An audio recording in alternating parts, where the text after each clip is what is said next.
like to call this meeting of the Glades County School Board to order. Ask that you stand and join us as Mr. Lucky leads us in our invocation, and Ms. Clement leads us in the Pledge of Allegiance. Dear Heavenly Father, I do thank you for today. Thank you for bringing us all here safely. Thank you, Lord, that we live and reside in Glades County. Lord, I ask that as decisions come before us, that we use wisdom that we pray for, that we stay focused on our children and the prudence that's needed to run a school. I ask that you be with us. In Jesus' name I pray. Amen. I pledge allegiance to the flag of the United States of America and to the republic for which it stands, one nation, under God, indivisible, with liberty and justice for all. Thank you, and you may be seated. The next item on the agenda is the notice of meeting guidelines, and seeing no one here who is not familiar with these guidelines, we'll move on to item number 2.1, approval of minutes for the Glades County School Board regular meeting December 11th, 2025 at 9 a.m. Motion to approve. Second that. Motion by Ms. Clement, second by Mr. Lucky. Any discussion? All in favor? Aye. Passes unanimously. Item 2.2, approval of minutes of Glades County School Board special meeting December 22nd, 2025 at 1 p.m. Motion to approve. Motion by Ms. Clement, second by Ms. Drake. Any discussion? All in favor? Aye. Motion carries unanimously. The next item on the agenda is 3.1, update on new elementary school / renovations. Dr. Barfield, are you gonna do that for us? I will. So we obviously moved in on Monday, or didn't move in, we had our first day, full day Monday, and everything is moving smoothly. We had, as you know, we had one little accident, not a little accident, but a big accident on the playground. But I've been in contact with parents, and they are, the little girl is doing much better. We had another accident the day after, but everything is okay as well. We're finding little kinks, but things that, we expected. We knew that it wouldn't be perfect.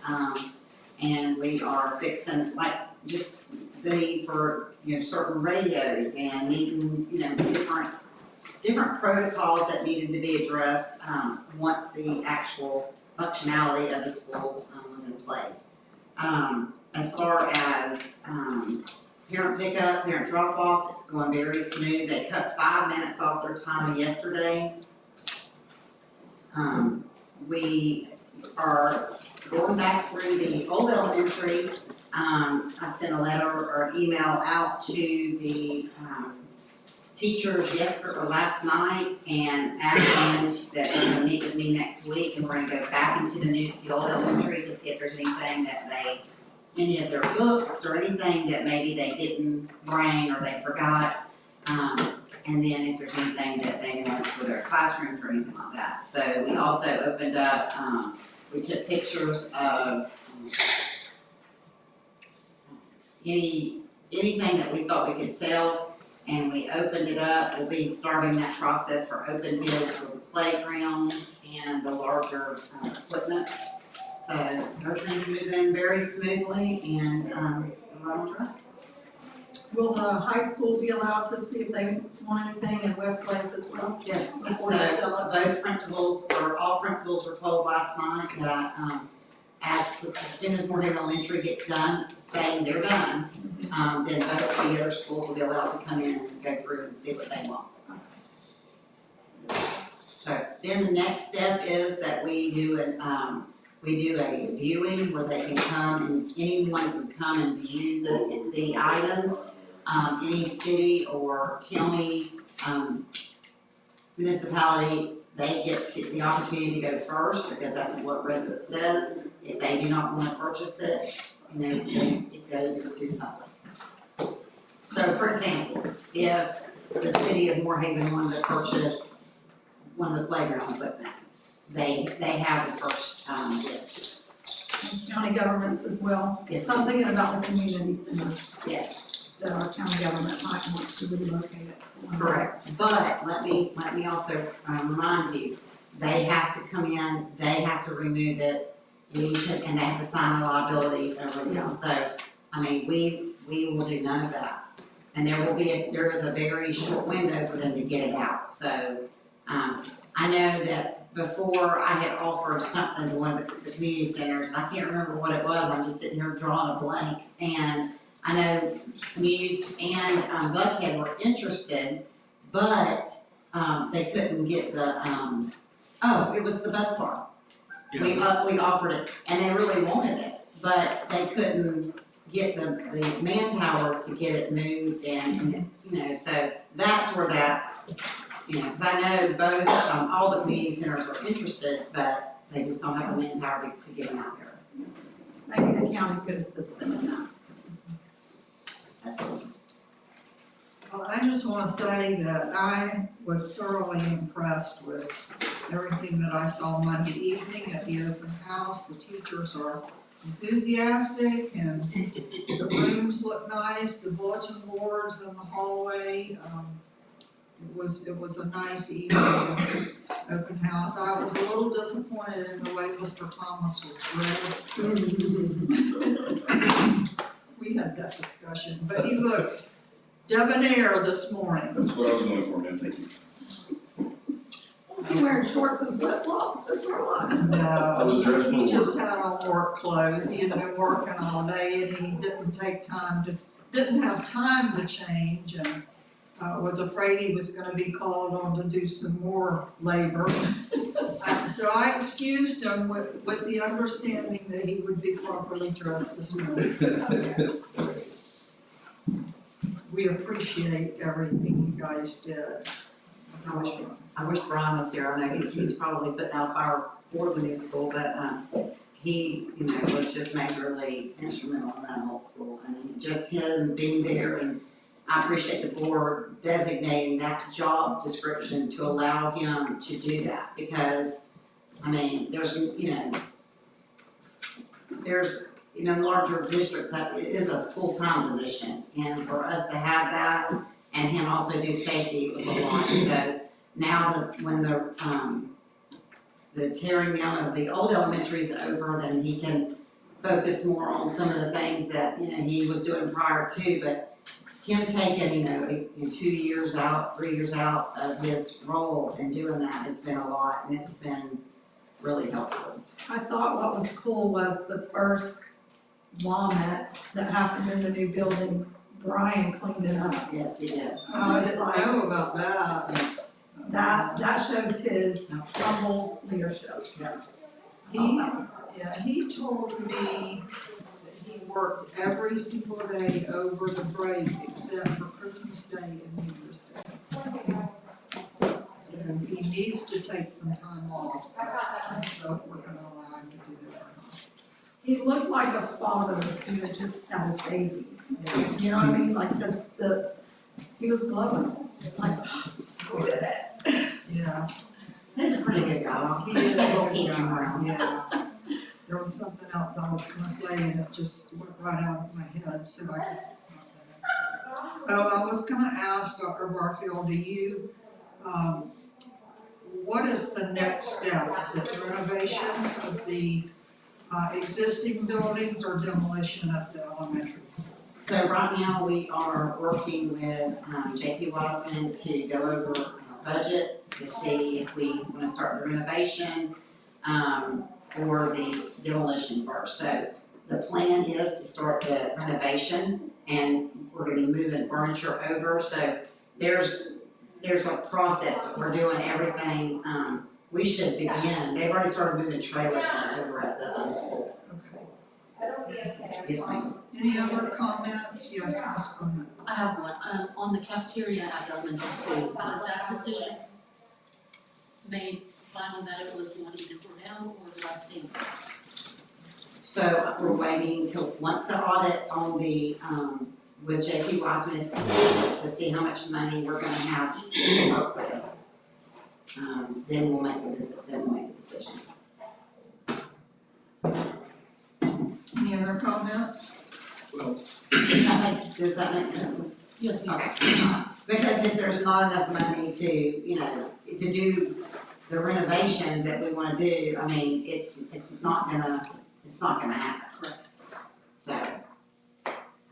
And it's in the budget to Yes, demolish. Mr. Lucky? Since playground equipment was mentioned as an example, I was wondering if, with the cost of playground equipment, if we were thinking of transporting or using or saving the playground equipment that's already at Moorhaven Elementary. Is that something we would do, or is that just not worth it? I mean, some of the stuff we are gonna try to, like, for example, there's some picnic benches. If we can use it, we are gonna use it. But once those, and I did not know this prior to, if you move any of that equipment, I mean, liability, just the functionality of it, there becomes a little bit of a, Well, everything has to be done according to a right. very specific code, I know Right. that. So, no, that we're not gonna move. Anything that we can move, it's in the plans, but very little. The large playground equipment, though, we are not touching. Any other discussion or questions? Seeing none, we'll move on to item 4, information, presentation, discussion. And I believe Mr. Radewall has some things to share with us. Do we need a motion to add that to the agenda? Nothing wrong with it. Madam Chairman, I move to add the finance review to the, today's agenda. Second, okay. There's a motion by Ms. Clement to add the finance review to the agenda as an information item. And second by Ms. Drake. All in favor? Aye. Not opposed? The floor is yours. Or, Kelly, there's something else you want to bring up under item 4, Dr. Barkley? No, sir. Okay. Did I take your phone? You did. Mr. Lucky, do I have yours or do you have? No, you have mine. All right, there you go. Let me start by saying that this is not up to my standard. But as you know, there's been a big web to untangle. I just wanted you to verify, as I asked in the last meeting, could I continue down the revision road? And before I got too far down the revision road, I wanted you to see the format that I was going to and see if this is something that you would like to. There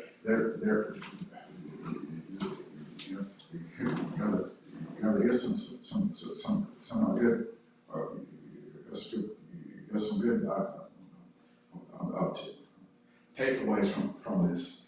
I'm encouraged by we made cuts back in the spring, and they're starting to show up as we get the cost strips corrected. The first section here, that's our total revenue, and you can see from the first column, where it says sum of original budget. That was the budget that I think was given to you before I started this process, that first column line there. And of the revised budget, we've done some work there to distribute where that money should actually be at. So you'll see blanks in the first column, and we have adjusted those numbers in the second column. We're not completely through. I just want you to look at the format. And so revised budget by the sums at the bottom, the first column there is what the original budget was. And then as we have adjusted, as we move down,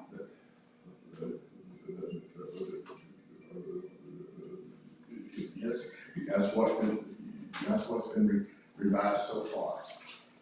And as you slip through to the next pages, this Hey, first, could you go all the way across this first sheet first before you move on, yes, ma'am. please? Okay, let's look at, 30,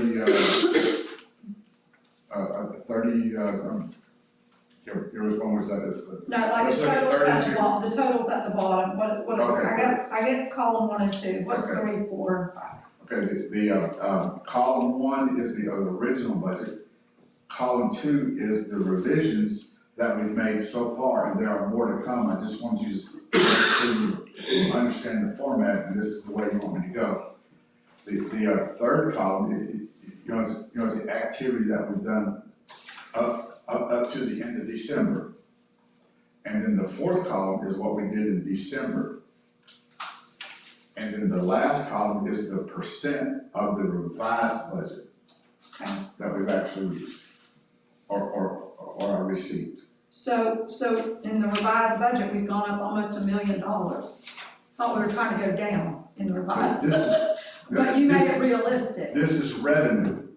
This is. Oh, okay, see, okay. This is all the Thank you. pages. This is Thank you, revenue. this is good news, thank you, Revenue, okay? thank you. So as we have gone, we have found things that were not included, but there are still things, as we're going through, there are some things that are going to be reduced in that revised budget because it was said at the beginning that we were going to have this much, and we're really not, we're going to have this much. And so the difference in these figures is based on research you have done of the previous year's incomes. So it's, this first column is what my predecessor put down as what the original budget is. Right. There are still some things in the second column that need to be adjusted, because I do not believe that we're going to get all of that revenue. This is a work in progress, that's why I said it's not up to much, I just want to make sure you like this format so that you can see these things clearly. Right. Does that make sense? But, yes, sir, so your estimate is we're gonna take in approximately $900,000 more than the original budget showed.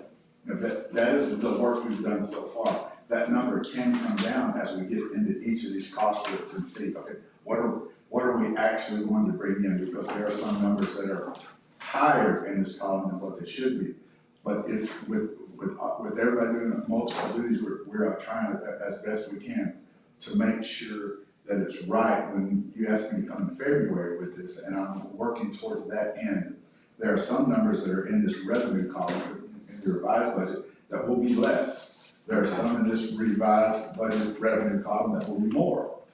I'm just trying to get them Okay, corrected into the right place. I got you. This is simply you looking at the format. okay, this to is see still a if it's work in something- progress. This is, there's a ton of things going on with negotiations and with reports, and we've got 2 audits going on right now. I wish I had someone to just devote every minute to this. We're all pulling, duties there, so, and then the summary so far, that is actual what we spent, or I'm sorry, what we've drawn in so far. So the third column is money that we have actually received. We've actually received, yes, Up to December. up to December. Now, we've received funds since December. And then that's the So fourth if you column. add the third And and then- fourth column together, that's how much we have received total, so. No, ma'am, the summary is always what we're going to get per day. Then I want to put a month in there to show you what we did last month, so you can keep up with month. If you want me to create this pivot table so that I can show each and every month what we did, July, August, September, October, I can do that too. So column 3 includes December, Revenue, yes. okay, I Okay, understand. that's cash receipts that we've received up to the end of December. That other column at the top says sum of December monthly activity. That's what we drew in only during the month of September. And then the last column is the percent of what we received so far from column 2. So if it was budgeted, for instance, look at line 30, the label that says 25. It was budgeted to receive 62,579. What we've actually received is, or what the revised budget is 111. And as we have gone, what the actual activity has been is 28,000. So there's a discrepancy there that we're trying to work out. So why have we only received 25.8% of that? What is that? Title II. Title II funds. And I'm a novice at pivot tables, I think I've done a pretty good job. Some of these, I would like to figure out a way to rename these codes. I'm trying to figure out a way to rename these numbers on this side to say Title II, Title I.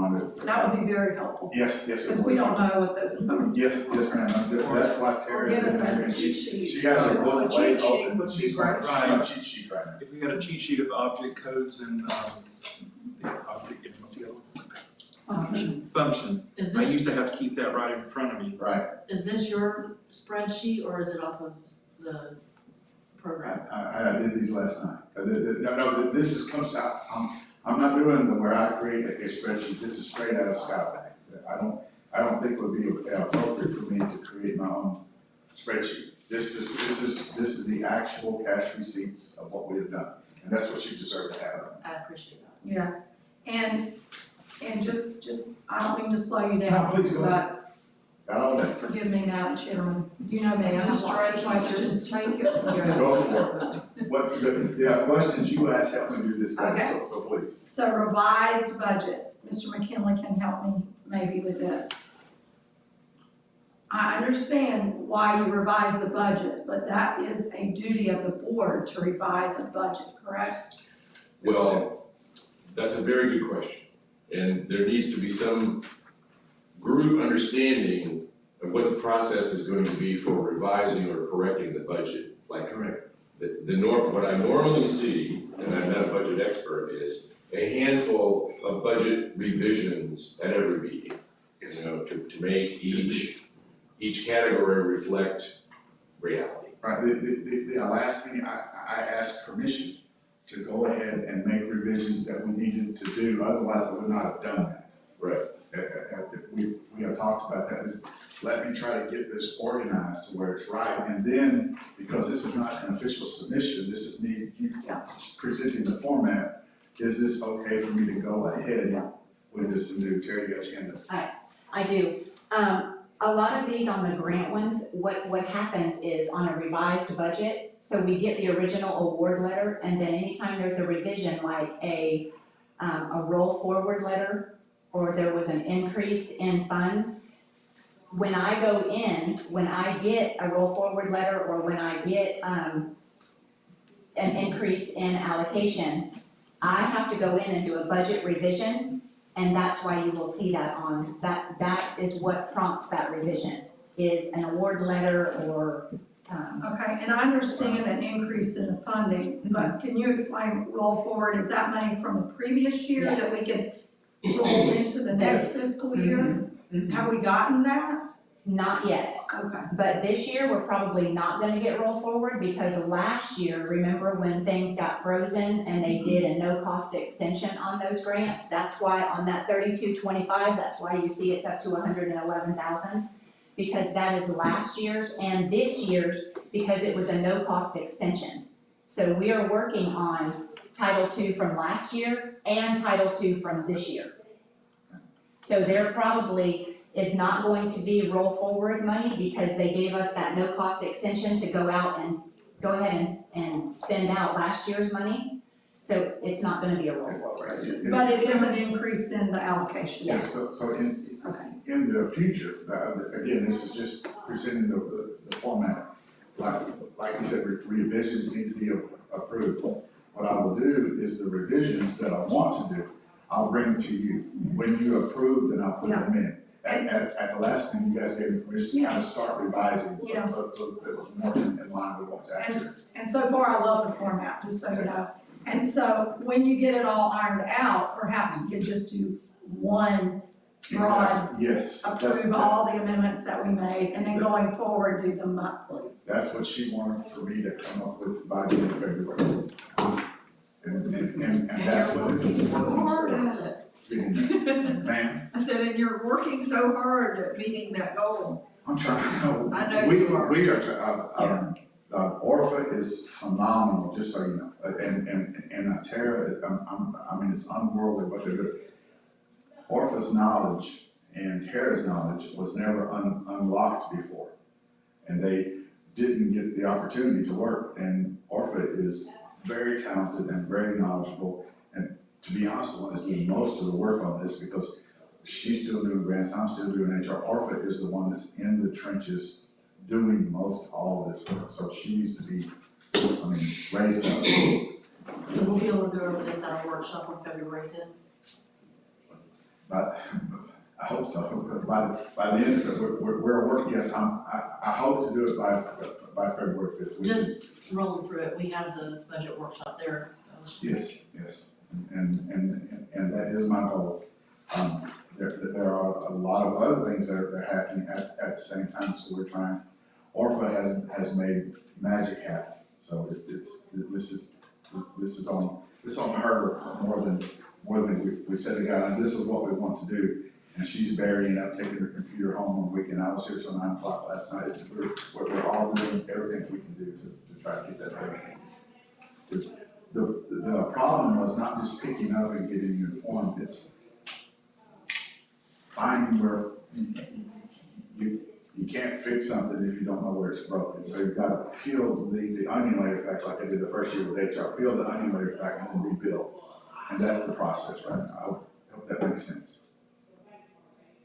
So I want to clarify, I think I understand this, but with Tara, because we were talking about that, 3225, when we built the original budget for this year, we projected that we would have an income of 62,000 plus. Is that correct? So what that is the 25-26 Title II funds. Okay, so then when you found out we were gonna get to roll in the money from last year, that's what created the jump to 111. The 111 is the last year's and this year's combined. Yes. Yep, All sounds right. good. Are there other rollovers, in the other, federal categories like Title I and stuff? Title I was not. It was Title II, Title III, Title IV, and I think Title V. I think there were 4 of them. But Title I was not one of them. Title I is use it or lose it. Is that? Title I usually does do a roll Yeah, forward, there but are. that was not one that got frozen. Okay, The others did get frozen, and that's why they did the no cost extension. So with Title I, they just did it like they normally do, So we spent our Title I money. most of it. And hopefully what we didn't spend will come back to us and roll forward this year. Gotcha, That will be the only one that we get a roll forward for. okay. And if you'll flip back to the last page of the same paperclip, the expenses, the percent of expenses so far based on is we spent 52.2. Okay, But where are we again, at? that needs to be adjusted. That should be a little too much. First paper clip. The last page of the first paperclip. The one that's at the top that says revenue. Is the Put paper all the still way to the working? last page. You have it. Right, we've not touched anything else, Crystal. Yeah, it's the second page of what we're looking at. I don't have a paper clip on it. The Her last page page. is cut off. Yeah, your paperclip came off. It looks like this. Yeah, I don't have that. I do. Nice this year today. 10 lines we get done. If you keep it, Maybe I do, I'm sorry. no, Is it under district expenses? No, ma'am. It's- Okay, so it's- before district, it's I the only have very 2 first- pages. Before district. It's after, Okay, go ahead, I'm sorry. We're still not looking at the right page. That's the one that has 52 on the bottom. Oh, is it, okay, yeah, so at the bottom right, 52% is, but some of those expenses, once again, the revised budget needs to be corrected because, of the budget there, I think some of those were under budgeted, They and have, they need to be corrected. that's a huge difference in those first two columns. Yes, it is. That's a huge difference in those first two columns. I'm gonna say it's our time. That's a huge difference. That's why I said, heck, what is also in there is the new school. So Remember, this these is are a total of expenses there. Okay, that's the All new right. school that's in there. And is And the new that's- school that's- in the income?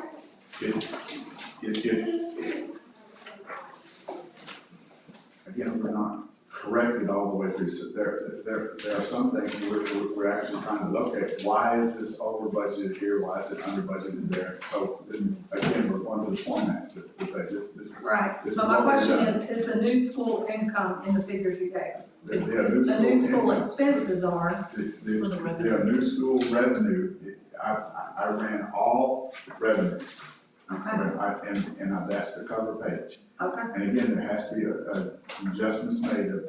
I was almost hesitant to bring this because there are those kinds of discrepancies. Those are Okay. things we can pull and make sure that they're correct. Okay.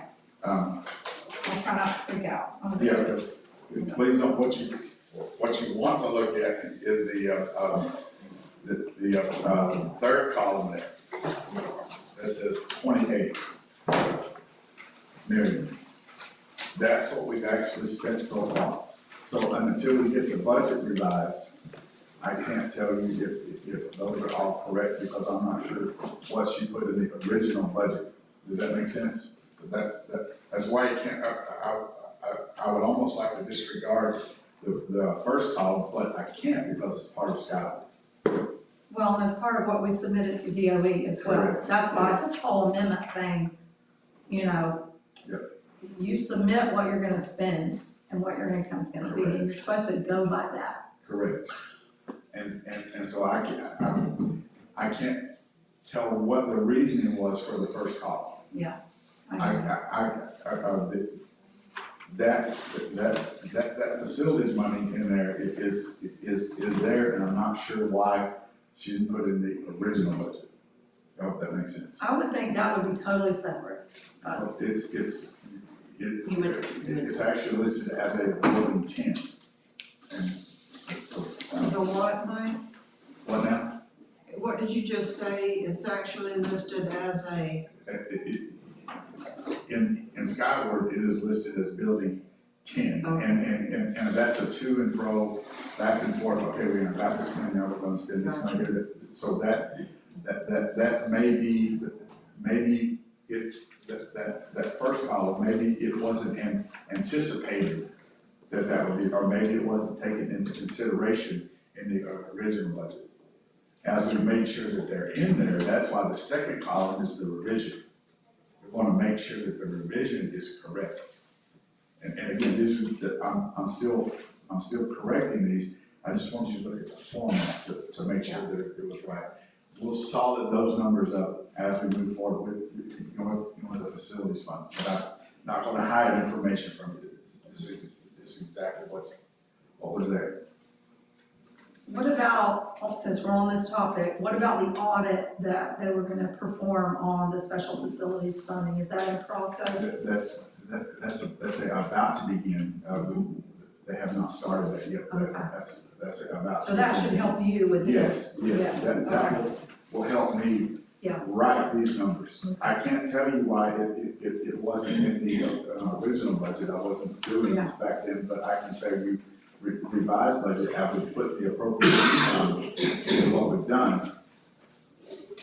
And, that's what the expenses actually are, which is quite a bit, because we just built a new school. So I don't know why it wasn't in the original, I can't answer the thinking, I'm just trying to write this so you can do vote on the amendments. Real quick, that special facility, audit, is that in addition to the two that we've got going, or is that included, that's? That would be the third one. I've got two on, I got someone in that room and someone in that room. We've got two audits going on right now. And then that one's coming later. And that one is being initiated by our builder himself. It's not a DOE audit. It is something Correct. he wants to do to help us, to help Correct. Mike Yes. get everything straight and make sure that the money is in the right place and that we can finish out the project. We've had a conversation with, JP Wiseman. They have their auditors, because they have to have checks and balances for their company. And then we'll also have to have that audit, because we'll have to submit it to the DOE to show that we use the money as we said we would. Correct.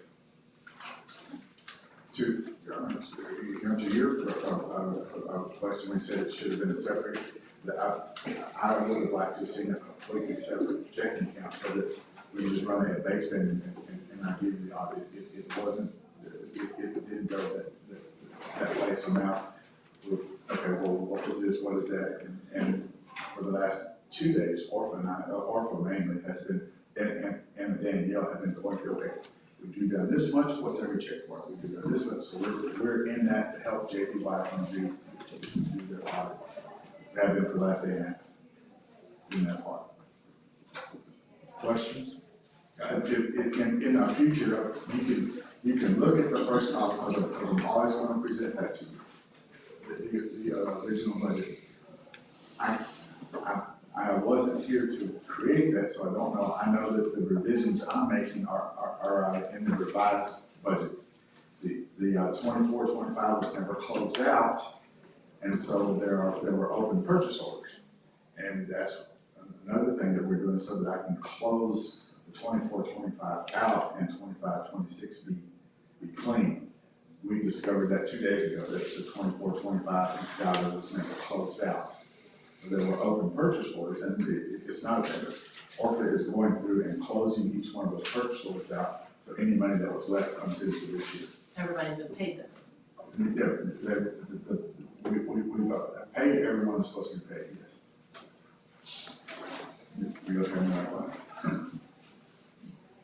So what you're saying is there were some purchase orders that were created Yes, and paid in full, but not closed out of the Correct. system. correct. In this, it's not that there was a hanging PO from the building fund that we didn't spend any money on. It's just, it has to be closed out before I can roll it forward to this, and that's what we're doing right now. Make sense? Perfect. The next is the, Morehaven Middle, high school budget expenses. And, 50 to 100 goes in instruction. And the 5,200 is special education, 5,300 is, CTE, and so, again, I need to figure out how to take that 5,100 out and put a line in there that says general and instruction for you guys. So you can see what that is.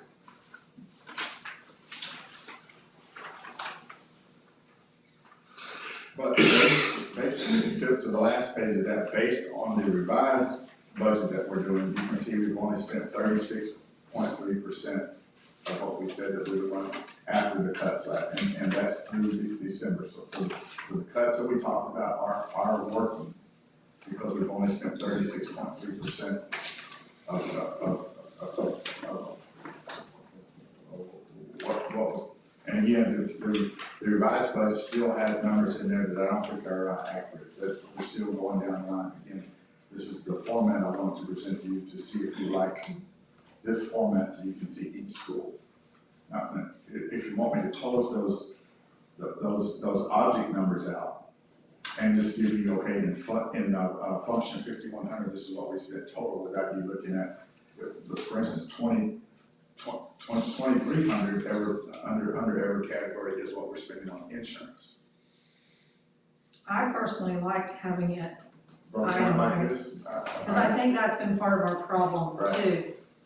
Because if you're trying to get a handle on your expenses and everything is lumped together, how do you figure out what programs to cut or what to try to restructure to save money? If it's all lumped together, it's hidden.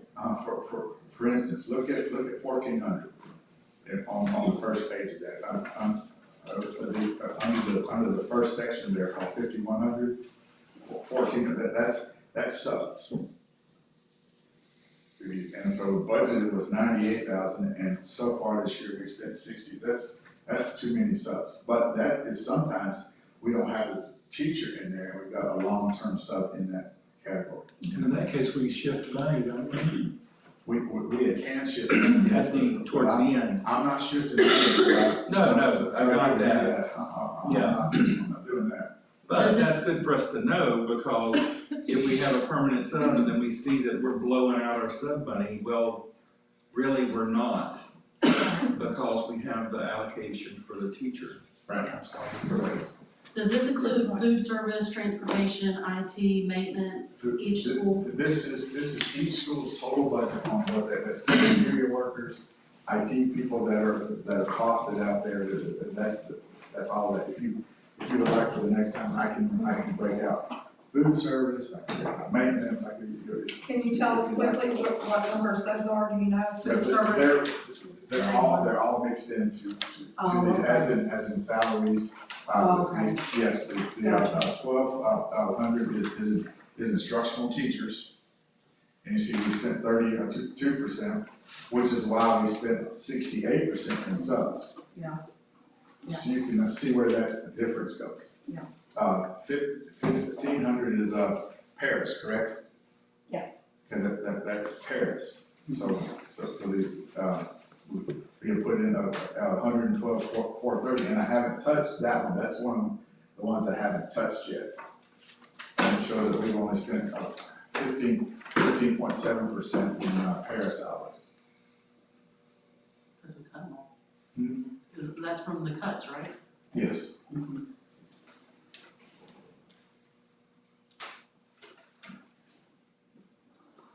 So is that what our food service, where's our food service and our bus drivers, which Food line are service they? is 7,600, and I don't think it's on the sheet, it's probably on the report sheet.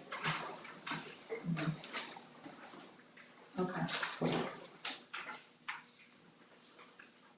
Let's see, so food service has not been attributed to that. That's one of the adjustments that has been. Food service will be under the district costs. Okay. When we get to the district. And so we are paid for that as building 99. But it comes from Fund 4,100, but billed to building 99, which is the district office. When we get to that page, will you point that out? I will, yes, ma'am. And flip to the next one, that's Morehaven Elementary School, the next paper clip. And I like to flip to the back page and say that we spent 37.7% of what the revised budget is. And again, the revised budget still has work to be done. So we're trying to get to February. But you can see that the cuts we made back in the spring are really helping us stay under that 50% level. There's some adjustments that need to be made, but and it probably, after I finish the budget, it's probably gonna be about the upper 40s. Okay, I have a question. Yes, ma'am. Item 4,300, we budgeted 0, and revised budget is 80 grand. Like, how did you come up with that? Is that like $80,000 that you know we're spending? Is a capital outlay, is that not right? Which one are you looking at? 4,300 under Morehead Elementary on the last page. That's function is 7,900. Well, that's object, 430. The functions are the bold Yes, sir. and the objects are the non-bold underneath them. 430 is electricity. So we budgeted no money for electricity for Morehaven Elementary? That's kind of correct. Again, I have to fix some things, okay?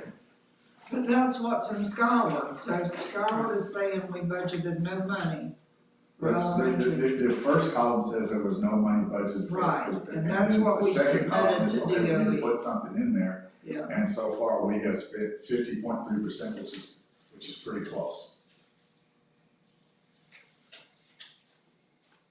But if you do a percentage based on what was budgeted, Now, the percentage is based on what the revised budget is so far as we're, I know, you get my point. yeah, right. We're not under budget on that. I mean, we're not doing well. The If total, we spent the 40 revised grand budget is, for something we didn't budget for. that percentage is not based on the original budget, it's based on the revised budget. Right, I understand. That's what I'm saying. Yeah. It looks better under the revised budget than it actually is. If you had left that 80 under the original and not under the revised, it would be really bad. And again, there's a lot to Yeah. go back and correct and You know, clean this God up. bless you. Bless a lot of us. The third is West Lakes.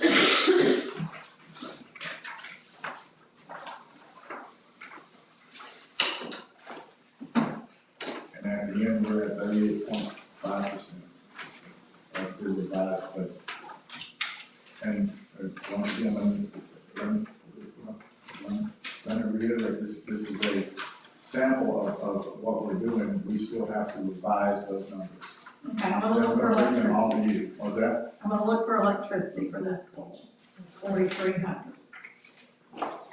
Did we budget for this? Yes, we did. Yeah, we did, look at that. It's $105,000 budgeted, revised budget looked good, stuck with it, we're at 48.7%, So why are we taking it off one school? I'm not sure.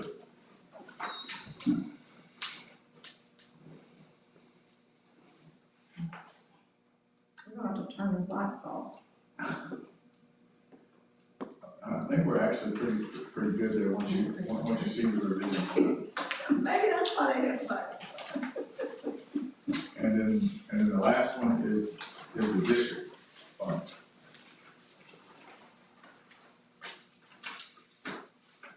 Instructional pieces up there, those are the 1910 is a teacher on assignment, correct? Okay, so we,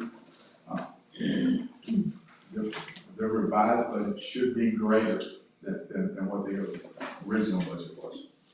No 191 supplements, sorry. I'm sorry, okay, a supplement. Could you repeat that? I was looking for electricity on the district. Sorry. Supplements, Is which number? 1910. So those aren't broken down by schools? Yes, they're back in these other pages also. Okay. But these are our district supplements and what are some of our district supplements? Running it's running the websites and stuff. The websites that are so. Okay. All right, so we're gonna look for something under district, what was it? Food. Where's that on? But again, these are funds, this is all funds. I didn't break 4100, which is food service, out. If you want me to break that out, but they are mixed in with these other costs.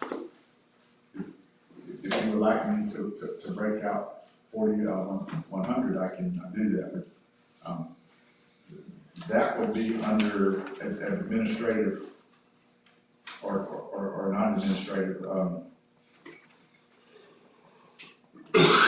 What was 7,600? food service would, Food services under 7,600.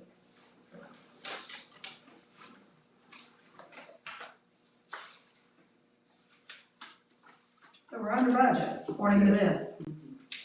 we have made those cuts, that's the personnel, so. Because we do need to keep an eye on that, we understand, and transportation, because there's a big push in the legislature to get more funding for transportation. And we really are supposed to be submitting our numbers to show how if we're in the red in transportation, Yes. to further the case to increase transportation funding, because a lot of districts are reporting to DOE that they're not covering their transportation. We need to get at that table and say, you're not, even in a rural district, you're not covering ours either. Well, the fuel last year, we almost spent $32,000, which is actually because of the EV school buses. So our cost per pupil is gonna be less than other districts are. Okay? Transportation. You would have to add in our electrical costs that we're paying to Yes, I suppose I gave that sheet to Dan yesterday, he's getting those numbers for me, so we can put that into the proposal that Dr. Parker is doing. I was gonna say that spot, that was, when we originally did the formula, we just put the cost of, the electric, correct? The number that I gave you was the amount of fuel. Okay, so Then I went to Dan and said, okay, how much are we spending in leasing, electricity? He's pulling those numbers together for me so that's more accurate. Cause that's not, those are numbers that I'm submitting to FADS also, Yes. so that's what So- the state.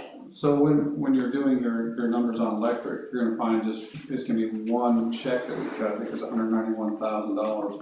I don't know if you're going to, part of that $191,000 is a lease portion of that, and the other part pays for the electric. I mean, it's all encumbered in that same contract, so I don't know how you wanna pull that out, or how, Mr. Thompson, let's pull that out. What the FADS wants is the total cost. They don't want me to break it down by other object. They want the total cost per pupil for us to do. So our latest counts, which came out 2 days ago, have 1,499 students, or not 1,499 FTE, which some students are 1 FTE times 3. Some students are high needs are 1 FTE times 5, and some students are less than 1 FTE. So you can count the number of kids all day that you want, but that's not where your funding comes from. It comes from the weighted FTE. So one student may count 5.3 times what 1 FTE would be, and some students at the high school count 0.8. And so that's why you look at the FTE number, not at the student count number.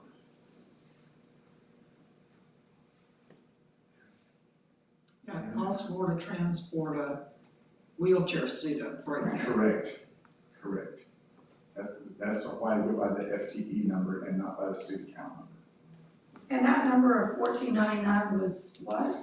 This is all FTE, so one For student does, students using transportation, Essentially, that's our total. total I'm students, looking to see what these are. total FTE, again, one student may count 3 times, Right, but one that's, student may count 5. total That's- student, not that's very transportation. few. okay, Right, but that's not what FAD is asking, they're asking for all your students, how much does it cost you per student? yeah. See, they're doing the research that I was talking about. Or per FTE, not per student. Right, that's the research I'm talking about, that they're doing in Tallahassee now to present to the legislature, you gotta put more in transportation. I could use student counts, but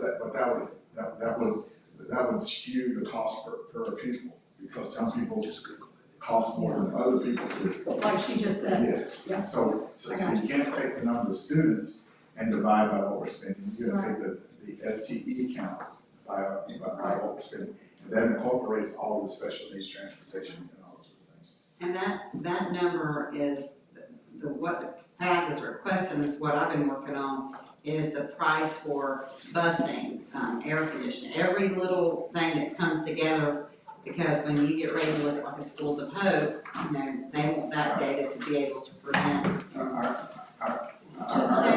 to say this is costing us. Correct. Our That's what total, They're not gonna be able to ride our buses, are The rules and statutes say we have to move them.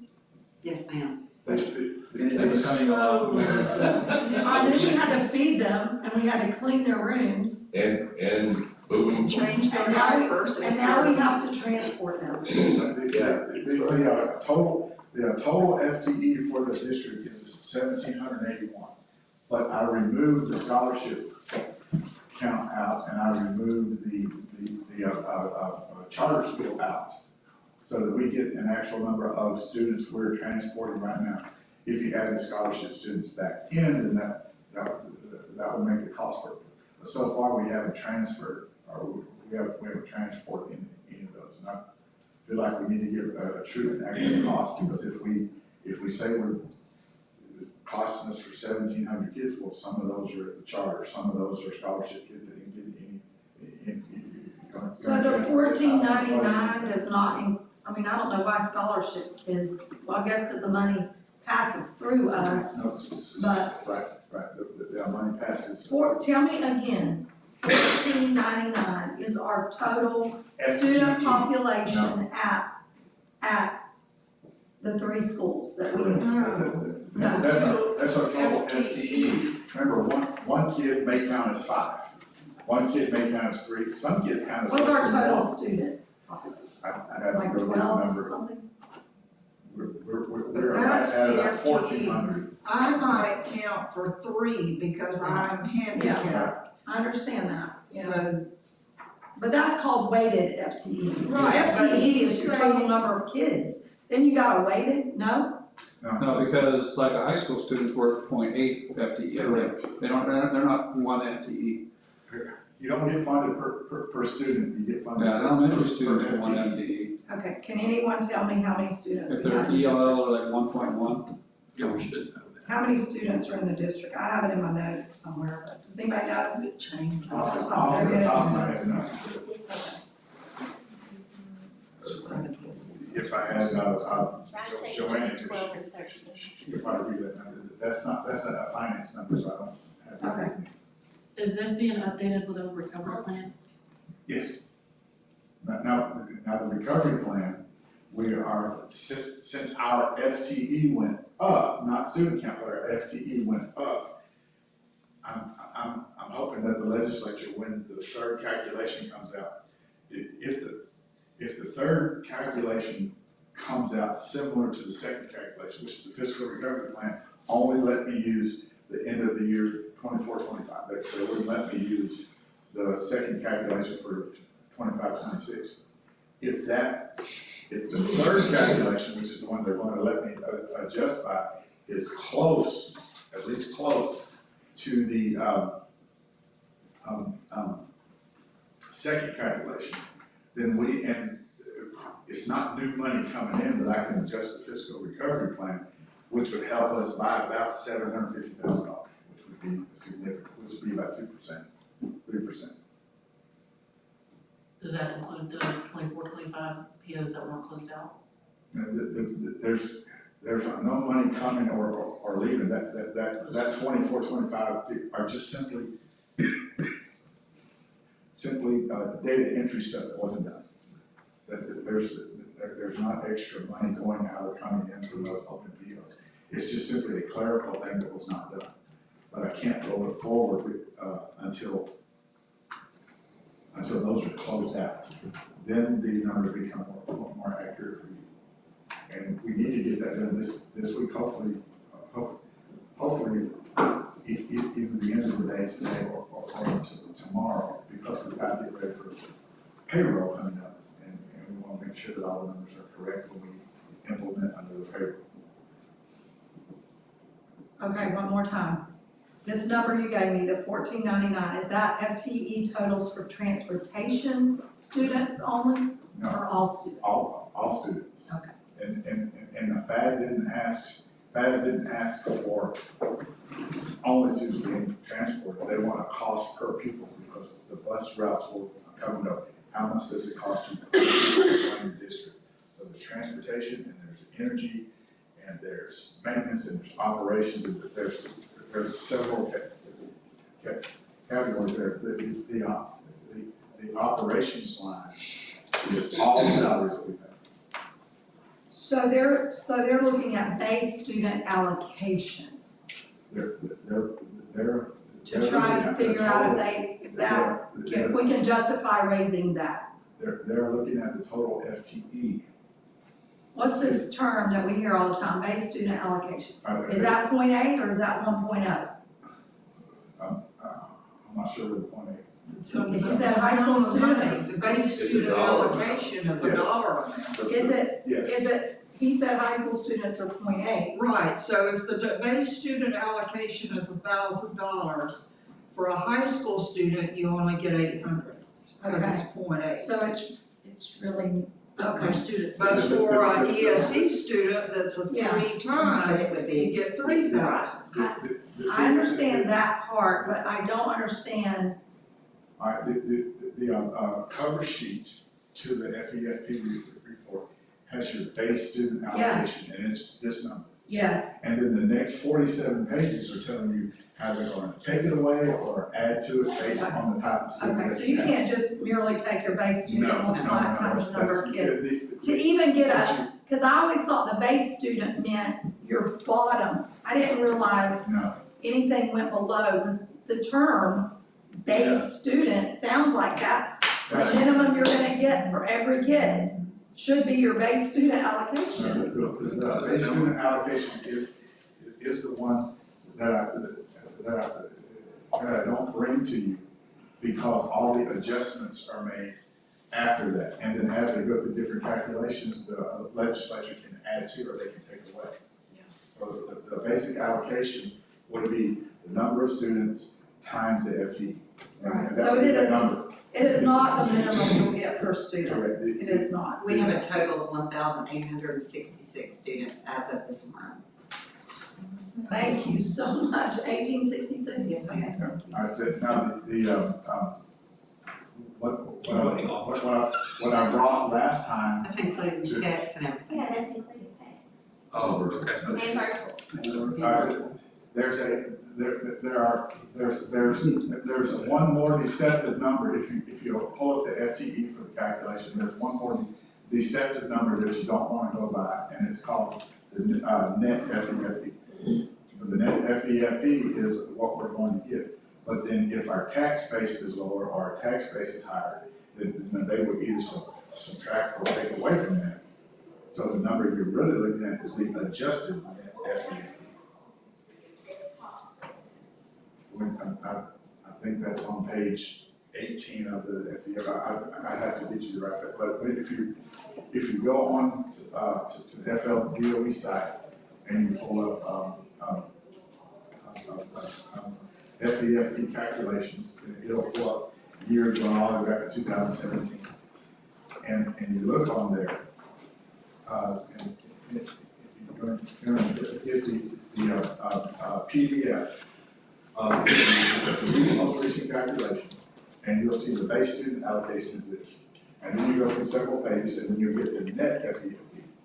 But then based on tax base, based on other things, based on cuts from the legislature, or additions to the legislature, then you get the adjusted net FEFP, and that's a couple of pages worth. That's the one you go by. Okay. The adjusted net FEFP. So it sounds like what FADS is looking for is to try to convince the legislature to up the base student allocation, if they're looking at even your non-transport. They're looking at all your students, cost per student is what they want, is that right? If the base student allocation goes up, everything else goes up. Right, and so that's what they're gonna advocate for, so they're trying to prove that it's more than what you're giving us. If your property taxes go down, then they supplement you to come back, that's why there's a net FEFP. And then you take away other things, or add the acceleration, I think, was not part of the adjusted FEFP last year, which is several $100,000 for us that we're already getting. And unless that gets cut, that's gonna add several $100,000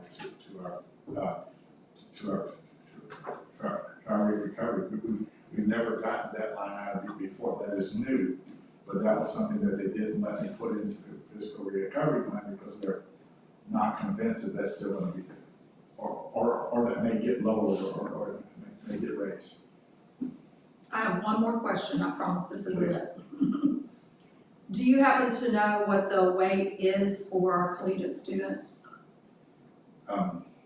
No, off the top of my head, Okay. I don't, I can look. It is weighted though, it is over 1, correct? I sure would love to confidently say that to you. Yeah, because if a regular high school student is 0.8, and we're providing college professors and all that, surely, You might be shocked. I'm pretty sure that it's gonna be the same as a high school student. okay, thank you. Any other questions? Any other questions for Mr. Radebaugh? Do you like it broke down this way? Do you want me to come up with a different format? I love it. I love it too. I do wanna see the transportation, Okay, food service. I can provide this, and then I can do a second report by fund. So Fund 100, Yeah. which is, and then Fund 4200, and then Fund 100, Fund 4300, Fund 4400. I can pull you by fund along with the site. Okay. Would that be something that you I'm would just- be interested in? Yeah, I would like that breakdown. I'd like to see the collegiate breakdown. And pre-K. Yeah, collegiate and pre-K. Okay. Maybe not next month, maybe not next month, but. Give you a copy inside joke there. All right. Thank you, Mr. Radebaugh. Yes, thank you very much. That's Very much. great. We really appreciate the work that you do, and I know you've got a lot of people helping you and working with you, but you're There's an ending army it back up. there. There's an army with them. So we're gonna move on to 5.1, public comment on agenda items, and I don't see any public here, so we'll move right on to the consent agenda. Are there any items that any board members would like to pull? Yes, ma'am. I'd like to pull 6.1, please. I'm sorry, 6.1. 6.1, and any others? I'd like to pull 6.2. I do have a question about 3, 4, and 5, but I'll ask it after the meeting. Well, I wanted to pull 6.4. Okay, then I can ask my question when you pull that. Any others? Okay, so I will entertain a motion to approve items 6.3, 6.5, and 6.6. I move that we approve those. Second. Motion by Mr. Lucky, second by Ms. Straight. All in favor? Aye. Any opposed? Unanimous. Okay, so we're pulling 6.1. And I think, Ms. Clement, you were the one that asked to pull that, so if you'll go ahead with your questions. So some of these are waiting on Dr. Barfield's approval, and I do know that Westglades had questions on some of their supplements. I noticed that the requests weren't in here and wanted to check with Dr. Barfield on the ones we're waiting approval on and the ones that were not addressed. Can you mention what those are, so we know? So for cheer supplements. So that is, so all the supplements are a union, they have to be approved by the union, and so that's a discussion that we have had with Ms. Wills, and, they should be, I mean, that has to go before their union representative first. Dr. Barfield I'm sorry. I'm interjecting because I'm remembering stuff from 9 months ago or whatever. I thought that this was brought forward at the end of last year and it was a union thing. It was. So it hasn't been solved since April, May? Do you mind if I say something? We need to know. Absolutely. So in July, this was addressed, June, July, and the questions were that it was going to be taken to the union and addressed there. Correct. But nothing has changed here. Correct. I guess we're saying I'll address that before you come. The supplements, when I got here, we started looking at, some of these are much higher than other school districts. that around, but we had so much going on my first year, I'm just trying to rebuild things. And then by the time we had got into the discussion last year in the early summer, moving into the late summer, a lot of those people were already named and had been hired, and some are already doing their summer workouts. I didn't feel that it was appropriate in my openness up to litigation if we adjusted some of those supplements after someone was already doing work.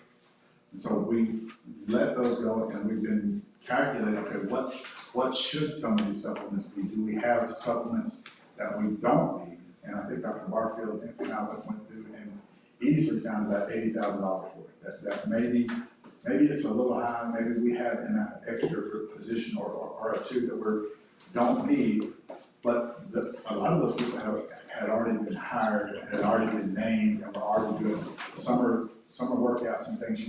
Once you start down that road, you can't reduce someone's salary. And so that has been going on, and you're going to discussions back and forth. That's going to be part of the spring, whenever we talk to the union, and they're on board with it.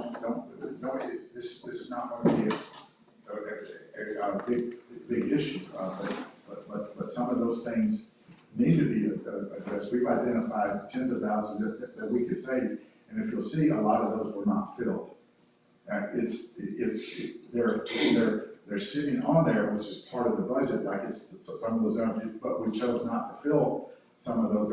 We don't have to fill those supplements, so rather than cause a big stir and change somebody's, we just chose not to fill the ones that we didn't need. Those are all the blank spaces. My concern is there's an individual or an employee that has been doing a supplement position for 2 years and has not been getting paid for it when they were told they would. And then there were 2 other, things added to West Glade School, I think it was weightlifting maybe, that they don't use. So there's 2 supplements sitting there that's not being used, but somebody that's actually doing the job that hasn't gotten paid for 2 years for that. I can't simply shift money around and change things. What's going at this are the same supplements that were here whenever I got here. The argument was from the school that you're talking about is, well, we don't have a baseball team out there, so why can't we use that money to pay for, like you said, Or cheer? weightlifting. Right. I'm not gonna pay someone to be a weightlifting coach and present to you they're a weightlifting coach when they're not actually doing weightlifting. So I can't just convert that money around. We have to have meetings and I talk about it and bargain those things to go through. It's not up to the union to set or to approve. That's still in your court. I didn't bring it to you because we would be changing supplements of people that are not there. The chairperson, the cheer situation was brought last year during the middle of the year. And that they wanted to just change the baseball supplement to a cheerleader. I can't do that without you guys voting on that. But the baseball supplement is actually being used because there are JV kids who go to West Glade who are playing on the JV team. If you coach baseball or softball, you know that the varsity is a head coach and an assistant coach. And then there is a separate team, is the JV team. And in order to get the assistants, I did feel comfortable naming one of the assistant baseball coaches as the West Glades, or using it because he's taking the West Glades kids and they're part of the one JV team. And the softball is the same. So they may not have a baseball team, but those kids who are our kids, it's not one school versus those, there's not enough kids to have a JV baseball team or a middle school team at West Glades. There's 3 or 4 kids. So using that over here, pay for those coaches. I hope that makes sense. We're not culminating, it's just there are kids from both schools who are receiving those supplements, baseball and softball. So somewhere, somehow, things in some years did get changed, like they went from 2 safety patrol sponsors down to 1, where Moorhaven Elementary School kept their 2 safety patrol sponsors. And That would have been prior to me, I don't. Well, that's the thing that we've been trying to address for a couple of years, and I just wanna make sure that it is publicly addressed and that we are trying to figure out what's happening here, because they've asked for it for several years and there's not been an answer. So let me address the safety patrol. I think the conversation about the safety patrol was because Moorhaven Elementary takes a huge trip and they go to Washington DC or New York City, wherever. And there's a lot of fundraising, that's why there was two, and it was not the same at Westlake, so that's why they had the one. The cheerleading sponsor, I'm gonna go back a couple of years. The cheerleading sponsor, the original cheerleading sponsor that was hired, was not approved by the school district, and she was doing the job. And it was not ever brought to the school board. When it was brought to the union had to approve the position, because that's all of the supplements are, through the union, they have to agree to them. That was the conversation that was to be had. We're gonna have a cheerleading sponsor, like, why do we need a cheerleading sponsor? Why don't we have some other sponsor? So that was there was a little mess up. There was a kind of got the ball, the cart before the horse situation there. What was the resolution Well, last year? she continued, she did the job, the coach did the job, she did a great job, they had a great group of little cheerleaders. And then again, this year she's doing it, and that is, we talked with Mrs. Wills this week or last week, I can't remember. And we have come up with a solution to give her pay for this year. But I don't remember the school board voting that we could have cheerleading. I don't remember that ever coming to the board, but that's just something we're gonna have to look into. But we do feel she needs to get paid. As far as the weightlifting and all that, well, they said, well, it's not equitable. If Moorhaven has a weightlifting, why don't we have a weightlifting? So the union agreed to that. So the union's been very flexible. They've been doing what they can to provide opportunities for supplements for all teachers. I mean, it's not that we're not trying to give out a supplement, it just has to go through the right. Yeah, that was me that kind of stopped the discussion over the summer, because you approve it as a package. And if we've already got people named and hired, I don't see how we can reduce what the pay is, but I've expressed to them, they've expressed to me, yes, the adjustments need to be made, and that's part of our spring negotiation, is to, I didn't do that the previous year, I'm just, I was getting into some Okay, things. let's go back to the cheerleading sponsor at Westlake School. A supplemented position has to be negotiated. If there's not a position in the negotiated agreements for a cheerleading sponsor at Westlake School, then it's the union's responsibility to come to the table and say, we want to add that, can we negotiate that? They can, but as I understand from Leonard, that's actually our responsibility to bring that forward to them and say, okay, we want to work this into the supplements. So Well, it goes both ways. yes, They, they can't. as a board member, as the chief negotiator or whatever, you don't know what Westlake School wants. But they come to you and they say, we want to have a supplement for a cheerleading The middle of the sponsor. year, and I Then, can't do that. okay, that needs to go to the union, we'll go negotiate it, and we'll say, yes, you can have one, or no, you can't. And the union agrees, we agree and the union agrees. And Then you decide how much Right. that person gets paid. Correct, But if that was never negotiated, correct, and they hired a cheerleading sponsor anyway, yes. then technically, That's all the legally, school, yes, we don't owe them anything. correct, We wanna do the right thing, yes. but until they get it negotiated, But I absolutely agree with that. However,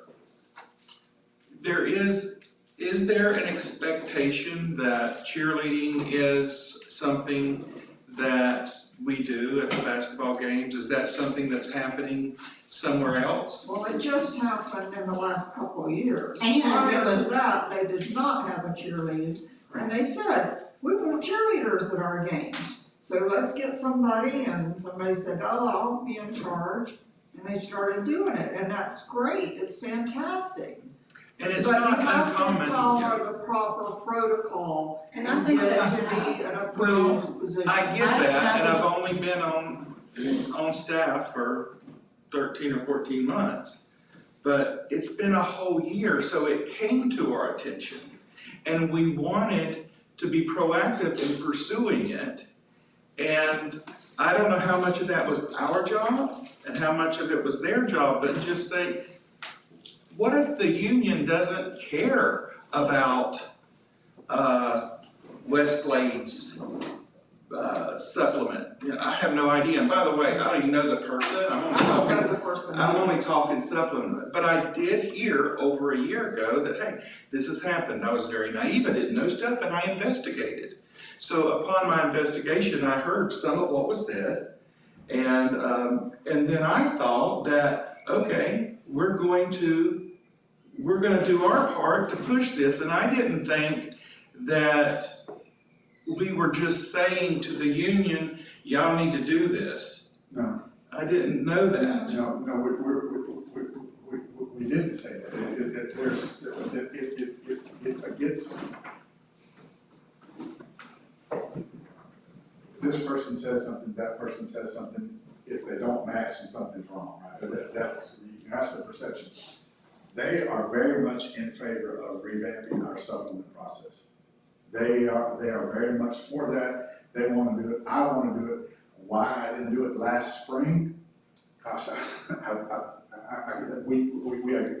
it took us so long to close the contract. This year we got it done earlier. So now we're about to begin the spring process, which we didn't do last year because it took so long.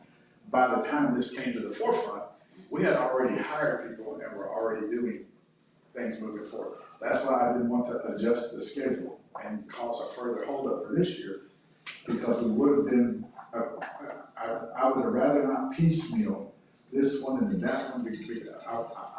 I would rather look at the entire supplement list, get things appropriate to what it should be, and then we both agree, bring it to you. This is what we want to do. So I don't have the appropriate documentation of any of this, but I was told that they didn't just hire this person because they felt like they wanted to.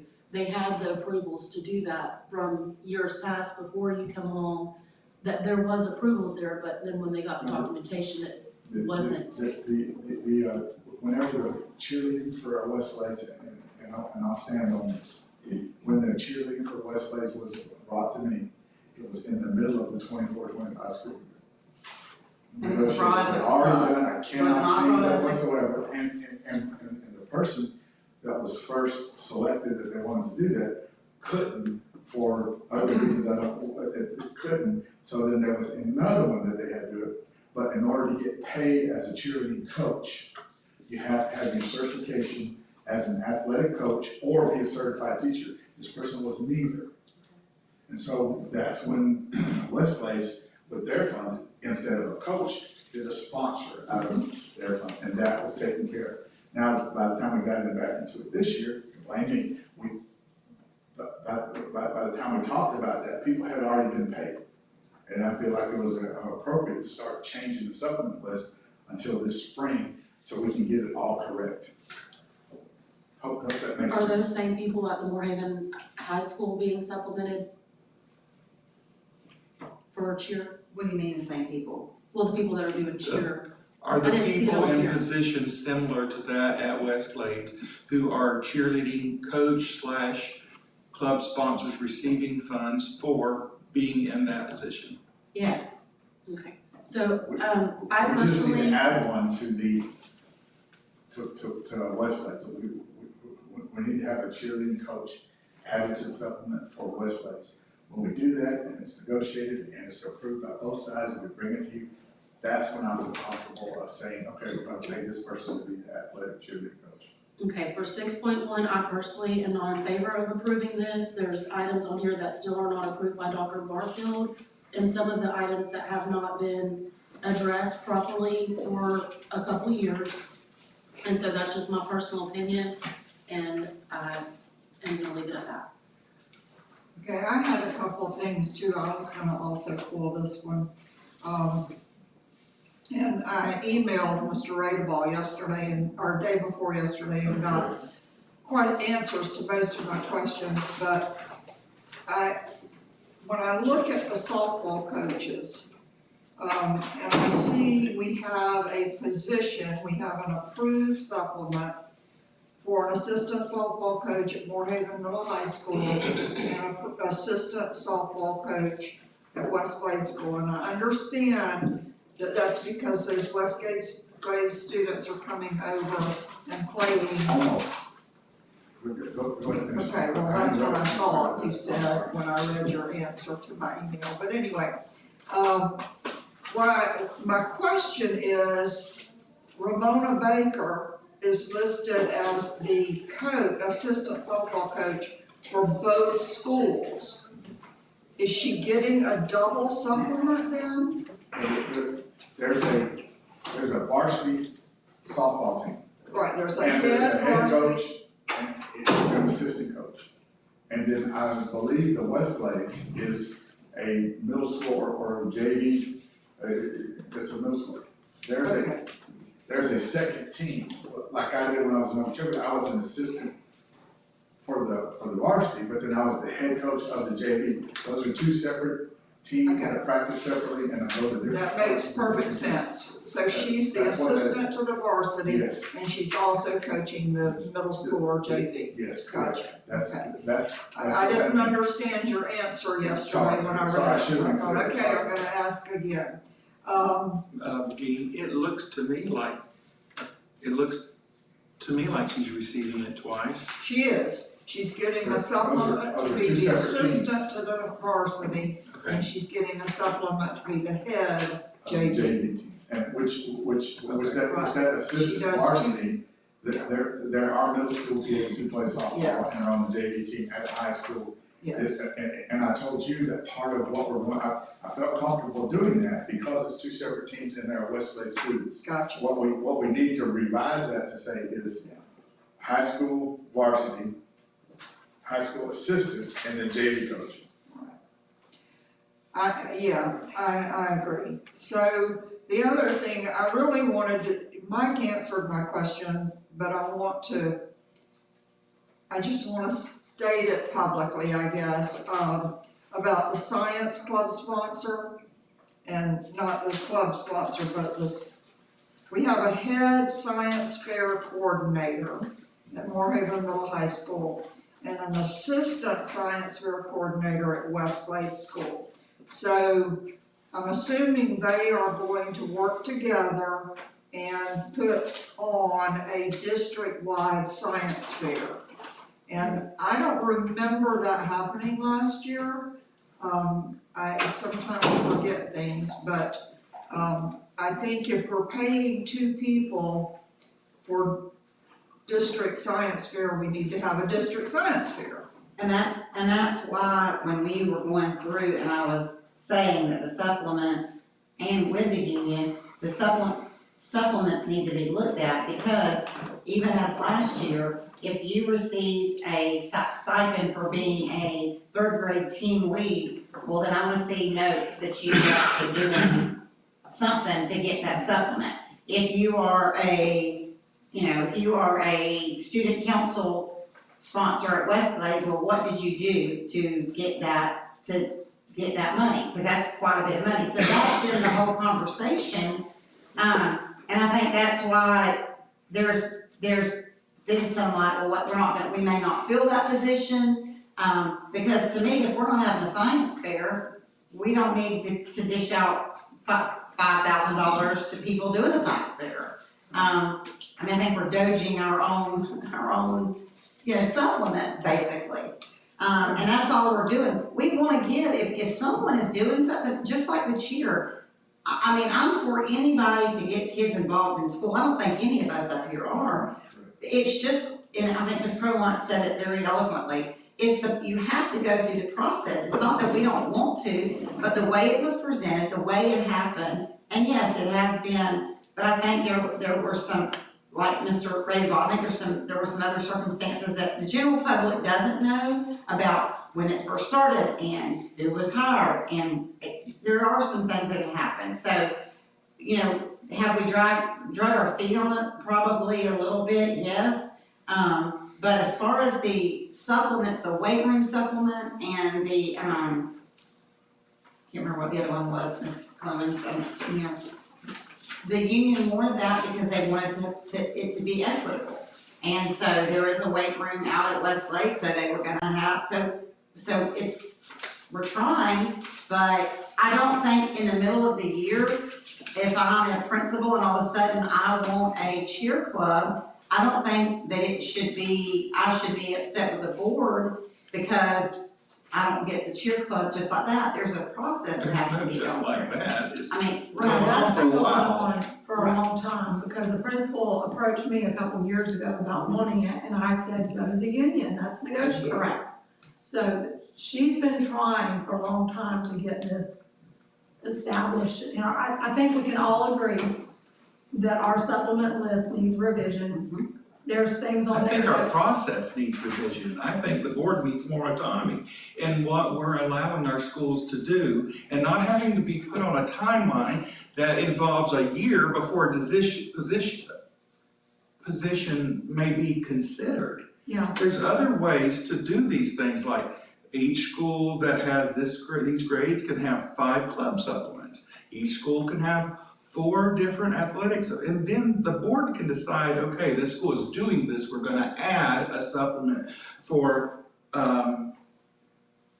athletes. You know, there's different ways to do this. But And- adding those supplements has to be negotiated.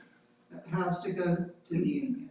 Well, yes, but saying you can have 5 clubs at the elementary and 6 clubs at the combo school and 7 clubs at the high school, that can be decided, and then the principal decide, okay, I've got these 7 clubs, they get this. So they've already negotiated, the union has already negotiated these supplements.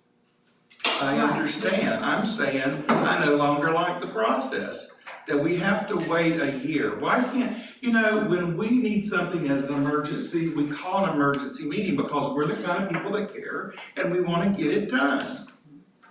Okay, so if this has been, if this has been going on for years, are we not allowed to call an emergency meeting? I guess the answer is no.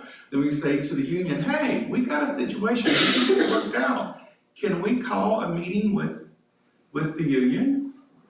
You know, I don't know. we can do MOUs throughout the year when we have a negotiated contract. Something comes up, because we've done it in the past. Now, I know there are some parameters of things you can't pull out at certain times, but,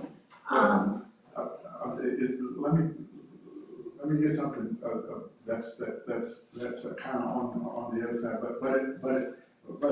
but it lends more argument to what it lends more weight to what you just said.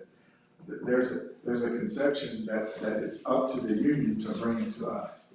That is backwards. If they want to add something or bring something to us, they can, but it's up to us every year to say, this is what we want to do. It's not their responsibility to bring it to us. It's up to us to say, okay, this is what we can, these are What the we can positions we think afford. we need. this is what we can afford. Correct, so it's not up to them to bring something to us, it's up to us to recognize the need or the adjustment that needs to happen, and then we go and say, okay, this is what we would like to do. So it lends more weight to what you just said. You can blame me that there were other things going on, and I just didn't get to the supplement list, although we have discussed it, there are some supplements here that we don't need. And then there are some that are extremely high, that are much higher in our district than they are even in Highlands County or in Okeechobee County. We have extra supplements that they don't even have. And I'm wondering why such a smaller school district has all those supplements that we spend out. And that's the bigger picture that I want to attack. Can we bring in an MOU for you to put a tune? Absolutely. Maybe I wasn't looking at it at a micro view, I was looking as a there's a lot of things that need to be changed. Right. I wanna spend time. And we getting into pay you this to do that. so that we can fix the big picture, not just that this person gets that, but she was financially taken care of by the school, because it's a sponsor that they chose to have, it's not on the list. And again, if I want to, if you want me to micro that, I can't, that's a whole nother meeting, calling it, I would rather address it from a macro standpoint, and say, this person gets this amount of money, and that's more than $1,000, and more than $1,500 in one case, more than any district in our consortium. And then there is an assistant that makes more than the head one does. So there's two, and it only needs to be one, and both of them need to, or the head one need, I'm not gonna name the position, but that's my feeling, that's the whole macro. And then that piece could create anything else down here without us going into the budget for. Within that our makes sense. consortium though, we are not the same of anybody else in our consortium. No, we're smaller, yet we're paying more. Way more. So there's a couple pieces that go into that as well, because we've looked at this before. Number one, I believe in the past that like some of these supplements are higher for reasons of trying to attract people to the district. Absolutely. Especially like when you think of the head football coach. The head football coach makes more in a supplement than they do in Lake Placid or in Seabrook. Well, one of the reasons for that is because we're trying to attract a better head coach. And at that time, our starting salaries were lower than they were in Highlands County. And so, like, if we're trying to bring this good coach from Palm Beach County, and they're already making $110,000 a year or something like that, something crazy, we in the past, I believe, try to put more at those supplements in order to attract those people to come in. Whether that's the right thing or not, that was done in the past. And I know that, we looked at supplements a couple of years ago, and there's a lot of supplements in there, but there's no job description, there's no expectations that go with that. And what was happening, I think, is that, the principals, I'm just throwing this out there, they may have thought, okay, well, this is my best science teacher, and I don't want to lose this person, so I'm going to give them this science fair supplement, even though we're not doing a science fair supplement, but because I want to keep that person here. And so really, when it goes back to Ms. Prowan, I think you are absolutely correct. If we're going to have a science fair supplement, then they should do a science fair. And that's what we talked about a couple of years ago, and that's why we wanted to put more of a job description. What does a team leader do? What are the expectations of that? If you're gonna be what's that called? Safety patrol sponsor. Safety patrol sponsor, what all does that entail? Because, we're paying you this big money to do this, and really, I believe exactly what Mr. Radebaugh said. We really need to take a look at these supplements, because some people are getting more than maybe they would get somewhere else, and they're doing less work. I mean, there's definitely some looking at that. Right. As far as bringing a supplement to the board and other places where I've been, if the board or the principal or the superintendent, it really goes to the superintendent recommends that they would like to put that in there, that they add a coach or whatever, then they get with the union, just like you said, Ms. Drake, you do an MOU. The union rarely ever goes against the superintendent saying, I want to give more money to somebody. They love it, the more money the better. So I believe that it can happen if you want that to happen. Now, as far as going back and paying them back pay, we're not able to do that. But if you want to do that at the very beginning of the year or middle of the year, you want to say from here forward, we can do that, we can't back pay you, but we can do that now, I think that's legal. Wouldn't you say so? Yes. All right, so I have a comment to make regarding the cheerleading issue, which may relate to other things as well. But if the principal, if Mrs. Wills came to us or the union or our negotiators or whoever may be 2 years ago and said, I want a supplement for a cheerleading sponsor, and it didn't happen, then we dropped the ball. That You know, would now we be can't go accurate. back. Right. We I can't- will say I dropped the ball because I was under the impression it was the union needed to negotiate it to add to a supplement. I didn't think that in the middle of the year you could add a coach. Okay, and I understand that, I'm not pointing fingers or anything. No, I don't care, I mean, I'll take it, I wanna fix it, I don't mean anyone to get paid, but I'm not it's, mad at you. I'm good, I'm good. But if it happened 2 years ago, then there's been some union negotiations since that time where it should have been addressed, One. and it wasn't. So we're all, I'm not overworked, I don't think. If I am, I put it on myself because I don't have a full-time job. But everybody in this district office, in my opinion, is overworked.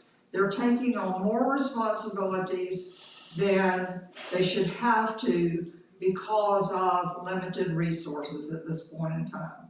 So I can't say, dadgummit, you should have gotten that done, but we need to do better. And if we can fix it with an MOU, then let's proceed and try to fix it.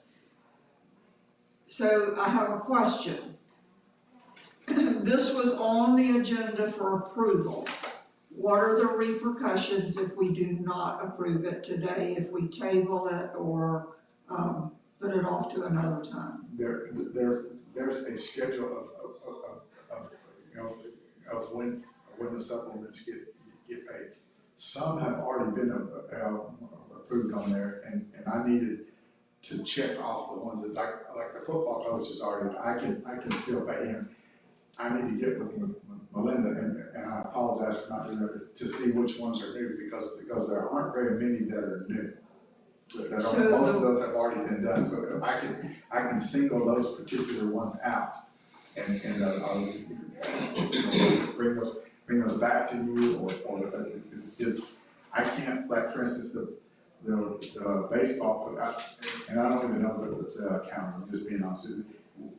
The baseball coach should receive half of his supplement at this time and then half at the next time. The only repercussion would be is that it's delayed to the next pay period or something. So at this point, really, all of this discussion that we've had about positions and so forth, really, all you need us to do is approve paying these that are listed here, the amounts that are listed, Correct, that's it. okay? And That's all that was brought, the ones that are on there are the ones that are doing the job. they're already appointed, the principals have already selected them Yes, for these positions. yes, The positions are negotiated, the amounts are in here, yes, and you need us to approve paying them. correct, Okay, that's it. so is there any other discussion? Yes, Ms. Drake? Ms. Shearer isn't sure that we had a motion and second for this item. We did pull them and we started discussing. I am Does so anybody sorry. remember? Just, I wanna screwed fix up. that first, and then if We we, just got a discussion. well, I'll just make a motion to approve item Second. 6.1, Ms. Clemens. Okay, do we have a second? Second. Okay, so motion by Ms. Drake, second by Ms. Clement. Is there any further discussion? Yes, ma'am. I would just like to say that I'm gonna vote to approve it because I want these people to get paid on time. But there is no doubt that this all needs to be renegotiated for our upcoming school year. Yes, And lots of adjustments need to be made, and it needs to come to the board in a private session, so before you take it to the union. And we need to, in a, executive session, be able to look at what we're proposing. I believe, Mr. McKinley, is that correct? Since it's something that's gonna be negotiated, we can privately discuss it. Yes, yes, if it's directly affected by negotiations, Okay, okay. I would say yes. Okay, I have one more question, or two more questions. There's two of them that are highlighted in red and says waiting on Dr. Barfield approval. So, I haven't seen that before. There's 12 pages, what page is it? Oh, I'm looking at it on here. There's two positions, weight room supervisor And dance sponsor and and dance sponsor. And those were the ones that, The wait, would you mind if I commented? go ahead. There's a weightlifting coach and there's a football coach. And then we have a weightlifting room supervisor. Would the coaches supervise the weightlifting? I think that's what the holdup is. The weightlifting coach and the athletic coaches who use the weight room are coaches. I just don't wanna approve paying this if it's not, Well, they're not gonna get paid yet because I haven't signed for it yet. Correct. So you wouldn't be. So two of these positions would not be getting paid yet. So are you gonna bring that back to the board? do we need to change our motion, striking out? So from my 14? understanding, I think where the confusion is, and I could be wrong. Please. So, years ago, this was only brought to the board one time, or 2 times, am I correct? It was like at the beginning of the year, the principal would submit their list, and then that's it for the year. This is, what I think the confusion is, this is a working document. So you're seeing real time. So Well, we really, it voted shouldn't even, on it, so- I know, but you're not voting, I think that's the problem. This is not what should have been brought to you. So that's on me. This should not be what's being voted on. There should be a list. We were just trying to, this is just easy, this is just our working document. So those two shouldn't even be on there. There should be a list, and next time I'll bring it back. I think we need to pay the people that are doing their job now, but the ones that are highlighted should not be paid because those are being discussed. Right, what you actually vote on is this is our list of supplements. Well, this is what the public sees, so whenever we vote on it and the public sees that and they're like, oh, well, you are the one that voted on that. You're voting on the whole list of supplements that the principal and the superintendent choose who the coaches are. One more, there's one, that the wording is in red for head baseball coach, middle high school. About page 4. Yeah, I got it, I don't know. It's because it's new. It's not new, it's just, that's being added on this one. This go around. So- And we didn't have this. I think what's made this confusion, I think this is being a lot more confusing than it should be. Next time, we don't need to give them this whole list, we just need to give the ones that we are adding, because there is a confusion there. Yeah, the baseball coach that is in red, the reason he's not voting on this, he did not have the certification that I would require. Okay. And now he And see, does that's have. the questions I'm asking to Yes, understand, if I don't absolutely. understand, I'm not Please gonna do. vote. Please do. Allow, that I understand that this is what we have to do to pay these individuals, of course, I want them to get paid, so I'm gonna vote for this today, but I want to make sure that moving forward, when we're, sourced with provided information years before, and we're relying on other individuals to take care of that and make sure that it's addressed, the frustrations keep getting stronger whenever it's not addressed. Well, what you're voting on there, which you already have, there really isn't a need for a vote unless you guys want to. What's approved by you, which was in the contract, is these are the supplements that we're going to pay. And then the principal chooses them, then I said, well, are they qualified to do that? And if they're not, then I don't put their name on the list until they're, I think we're getting into the weeds.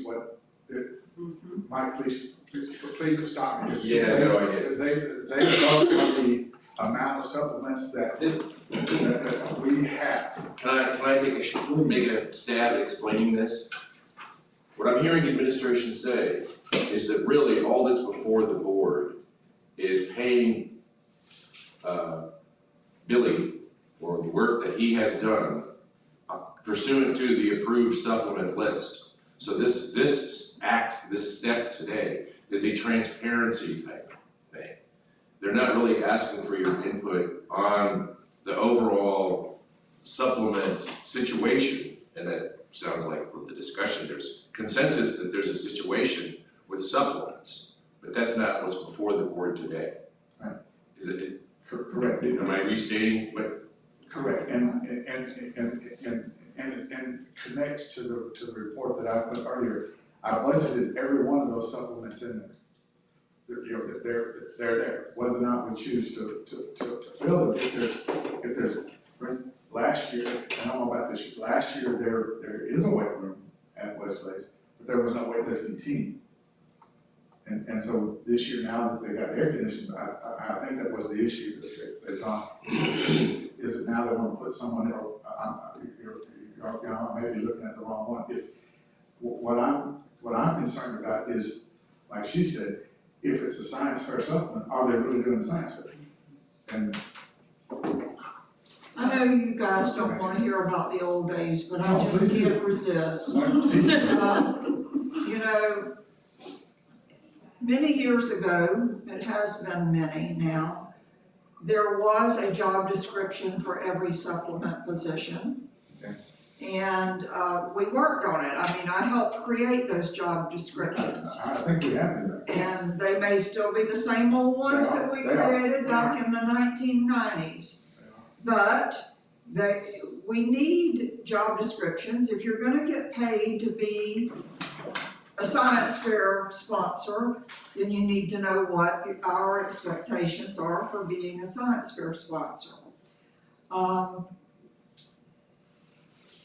The other comment that I want to make is back in the day, when I was principal, I would advertise internally the supplemental positions. I would make sure my whole staff knew that these were the supplements that we had available to us.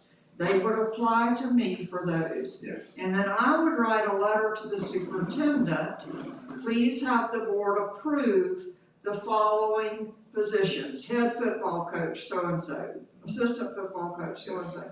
I would do that in the summertime when we were getting ready to start the year, or maybe the end of the school year. Now, maybe at that point in time, I didn't know who the baseball coach was gonna be.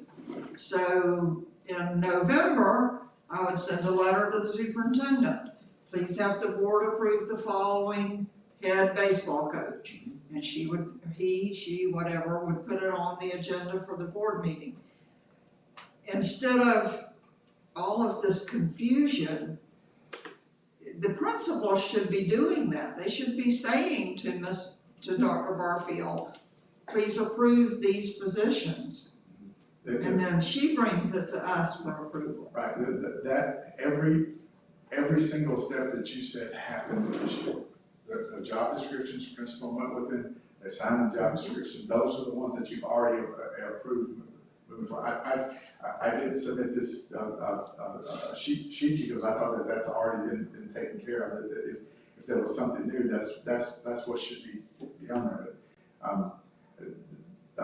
The job descriptions with the signatures, now there's some that I did stop at our principal that is no longer here, and I wanted, was a really good math teacher, but needed a little bit more money and wanted to give in the science fair.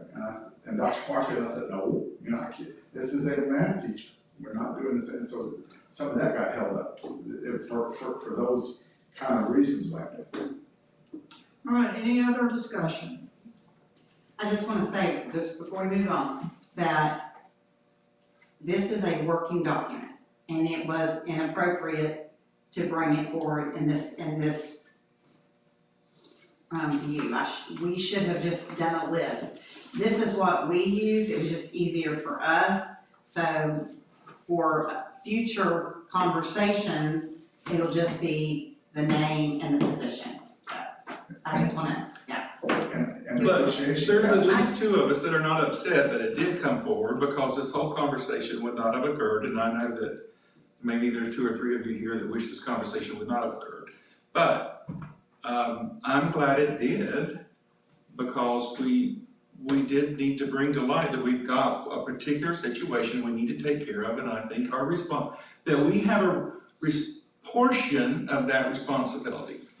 So, Okay, all in favor? Aye. Any opposed? no. No. Yes, you're I opposed. voted yes, and I'm still thinking, my mind is going 100 miles an hour, yes. Okay, I think the vote was unanimous, Yes. Mr. Chair. Okay, we also pulled item number 6.2, approval of travel expenses for January of 2026. I'll entertain a motion to approve. I move to approve item 6.2. Second. Motion by Ms. Drake, second by Ms. Clement. Discussion. The reason I pulled it is because I just want it to be noted in the minutes for the public to see that the mileage and meals are paid with grant funds, because we've had we've talked about this before, and the wording is right, I think, under the background analysis, but to me, that's still confusing. But it's better than the wording down below where it says 3866.24 is grant funded, and then you have parentheses plus mileage and meals. I want the public to know that mileage, meals, registration, hotel, all expenses for the travel we're doing is gonna be grant funded and not coming from the general fund. That's what I would like the minutes to reflect on that. Any other comments? Was there Questions? supposed to be a document that came with that 6.2? Just the amount at the bottom of that? Correct. Gotcha. Actually, the amount at the bottom should be, the parentheses should say including miles and mileage and meals. Or I would really like it to be just, so no question, mileage and meals paid by grant, or grant pays mileage and meal. I mean, I just feel like it's gray for me still, even with the word including and even the word plus. Maybe I'm not a good reader, I've taught reading, and I'm doing inferencing, I'm like, what does that mean? Well, I think if it said included, That's better than plus. Yeah, plus looks like we're paying that mileage and you'll meals out of say the all fund. expenses including. Yeah, that would be mileage. good. All expenses All are grant funded. expenses Something. including mileage and meals. Okay, Carla. Carla told me that when I called her out, she says, well, y'all agreed to that, and I'm like, did we? So the exact wording you want is all expenses paid. It could say, grant funded, all expenses including mileage Yes. and meals. That would be perfect. And I'm sorry to be a stickler about that, I'm not gonna approve any travel that's coming out of general fund, and that's why I'm being picky right here. Who made the motion? I did. Ms. Drake and Ms. Clement seconded. Any other discussion? Did you wanna, yes, I was just saying. Did you wanna make the motion in such a way that it states that? You want to change your No. motion? No, Carla. Carla's gonna Okay, take care of me. all right, all in favor? Aye. Any opposed? Unanimous. I was all ready to talk about amending the motion. Okay, Disappointed. I'm trying to give him a chance. we also Yeah. have pulled item number 6.4. I believe I was the one that asked to pull that. And, the only reason is, and this has been repeated on several agendas, the principal's letter from West Glade School and from, Moorhaven Elementary School also included the teachers who are not, do not meet the requirements for ESOL, English to Speakers of Other Languages. And there are no names listed for the middle high school. And I would love to assume that everybody at that school has their ESOL, endorsement, but I'm afraid they don't. I don't know if anybody can address that for me or not. So the names that are on the list come from a shared spreadsheet that the administrators are responsible for keeping up with. Okay, so, And so the letter goes to them And it says, these are the people, in my email to them, I say, these are the people that you have listed on the spreadsheet that are out of field. Please verify that these are accurate. Okay, can I stop you? Because I messed up again. I move that We need a motion. I move to approve item 6.4, is that the one you pulled? Yes. Second. Okay, now we can discuss. I'll get the hang of this about the time it's time for Kim to take over. That's what I did. So you send this letter to the principals. They're asked to verify and then get the letter ready to mail out or submit to us or whatever. So are you telling me that there are no teachers at the middle high school who are lacking their ESOL? According to the spreadsheet that the administrators keep up with. Okay, so I think we have had a carousel of principals at that school. But I think I brought this up at the last time we had to approve this, and Dr. Barfield was the acting principal, and who knows who was before that. But maybe some research needs to be done on certification. Would that be you, Mr. Radeball? Can I add one more thing to your plate? The spreadsheet that the principals had was a Google Live spreadsheet that I made last year. And then what I go down through is I make sure that the certifications are what they are. Now the assignments that they put in are up to the principals. So then I look at, and she looks at, this is what they're certified in, this is what their assignment is, and then they're out of it. There's another checkbox, are they certified in ESOL and those kind of, I could open, I could go online, log into every person and pull a picture of their certificate and see if the ESOL is on there. I sent copies of the certificates to the principals, and they're not supposed to put, not all teachers at high school have to have the ESOL certification like it is at the elementary schools. So those that have to have it at high school, according to what those that are in the right place. I'm not over there every day. I understand. And it seems, and maybe things have changed, the last time I had knowledge of this, depending on what you taught, like if you're an English language arts teacher, you need ESOL endorsement or something equivalent to that on your certificate. If you have an ESOL student in there at the high school, at the elementary Yeah, school, well, I can all of guarantee you them they have have. But if you're teaching band, Correct. you may only need 15 hours or no hours, I don't remember. But that's up to the principal. So we have a principal over there now that I have a lot of faith in and confidence in. And so you're gonna ask Mr. Thomas to look at his staff and where they're assigned and what they need. And hallelujah if they all meet the requirements and this letter is accurate. But I wanna make, for myself, I wanna make sure that we are reporting it accurately. the certificate has their, or the spreadsheet has their name and the date of hire and their employee ID number, their state ID number, and then their certificate number. And then we went through and looked at the certificate numbers to see, are they, I don't want someone certified in science teaching math if they're not certified in math. I look at those parts to make sure, and if those are pretty good. I haven't looked at the ESOL in endorsements. I'm accounting on those principles. Well, that's his responsibility, and in all fairness to him, he's been moved here and there, and let's get on track and do it the right way. I have a question, Madam Chairman, about, back in the day, we only had to do these letters once a year, and I feel like they've come before us Yeah, month after month. because the feds have changed Yes. the requirements. So how often do you have to do it now?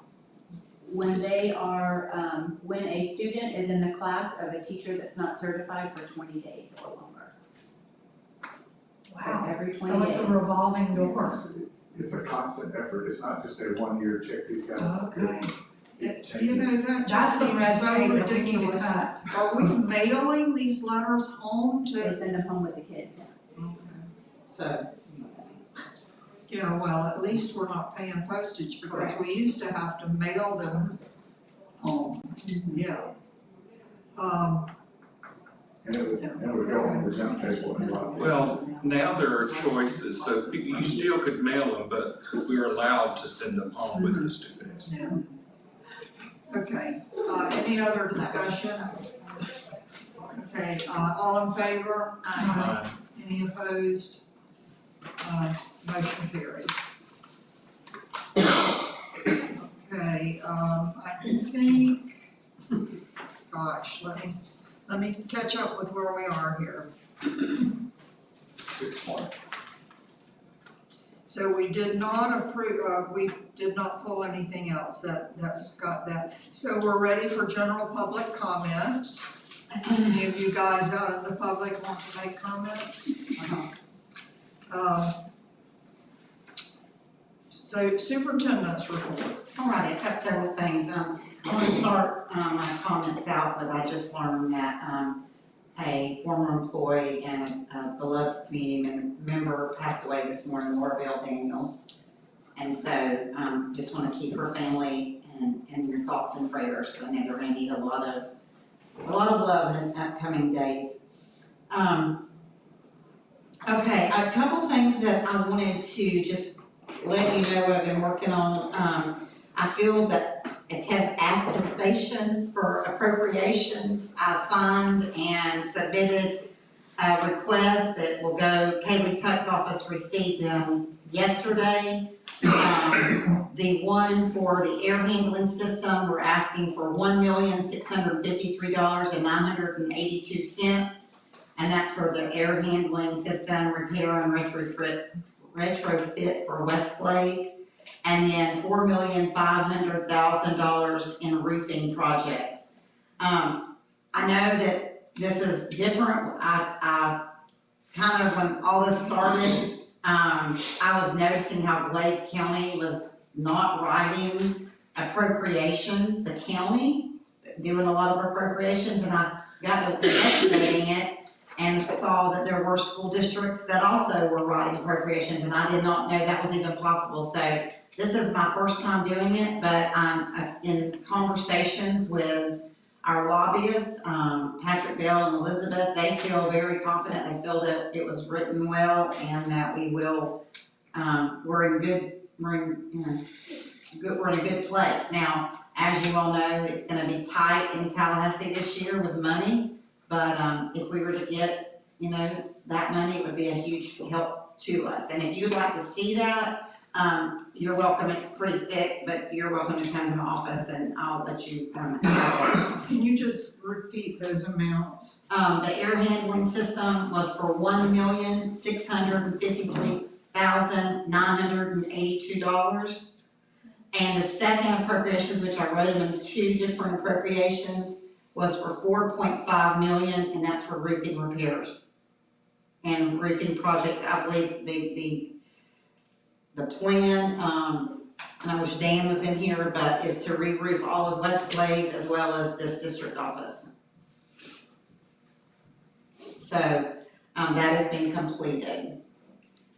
I met with several community members, mainly teachers, but, about the possibility of, moving sixth grade back to the elementary school. We did not have a lot of, parental input other than what they messaged us and emailed us, which everyone that I've received, 100% have been in favor. However, I'm gonna be, having a community meeting again at night. I think that might be part of the problem, was that it was during the day and maybe people couldn't attend because of it being at 3:30. And inviting, doing a flyer to hand out to the fifth grade students at Moorhaven Elementary for them to take home, because I think they're gonna be the ones that are the most affected by this. But I'm just looking at different ways of, is this gonna affect us anyway, testing, and the answer is no. The only thing that we're seeing that it could be an issue is that the sixth graders at Moorhaven Elementary would not be able to participate in sports at Moorhaven Middle High School. I did call Florida High School Athletic Association, I did a formal letter. I'm waiting on their formal written response, but over the phone was told that they do not think that's possible. I did bring up the fact that, well, then why is it possible for West Glade students to participate in Moorhaven? I brought that up. I also reminded the lady that I spoke to, who was very nice, that Glades County has stayed in the Florida High School Athletic Association and has not left that association to go to the new Sunshine Association because of our great partnership with Florida High School Athletic Association, and we would really like some assistance with this, so we'll see where that goes. I wanna remind you, January 12th, we have a meeting at FSW.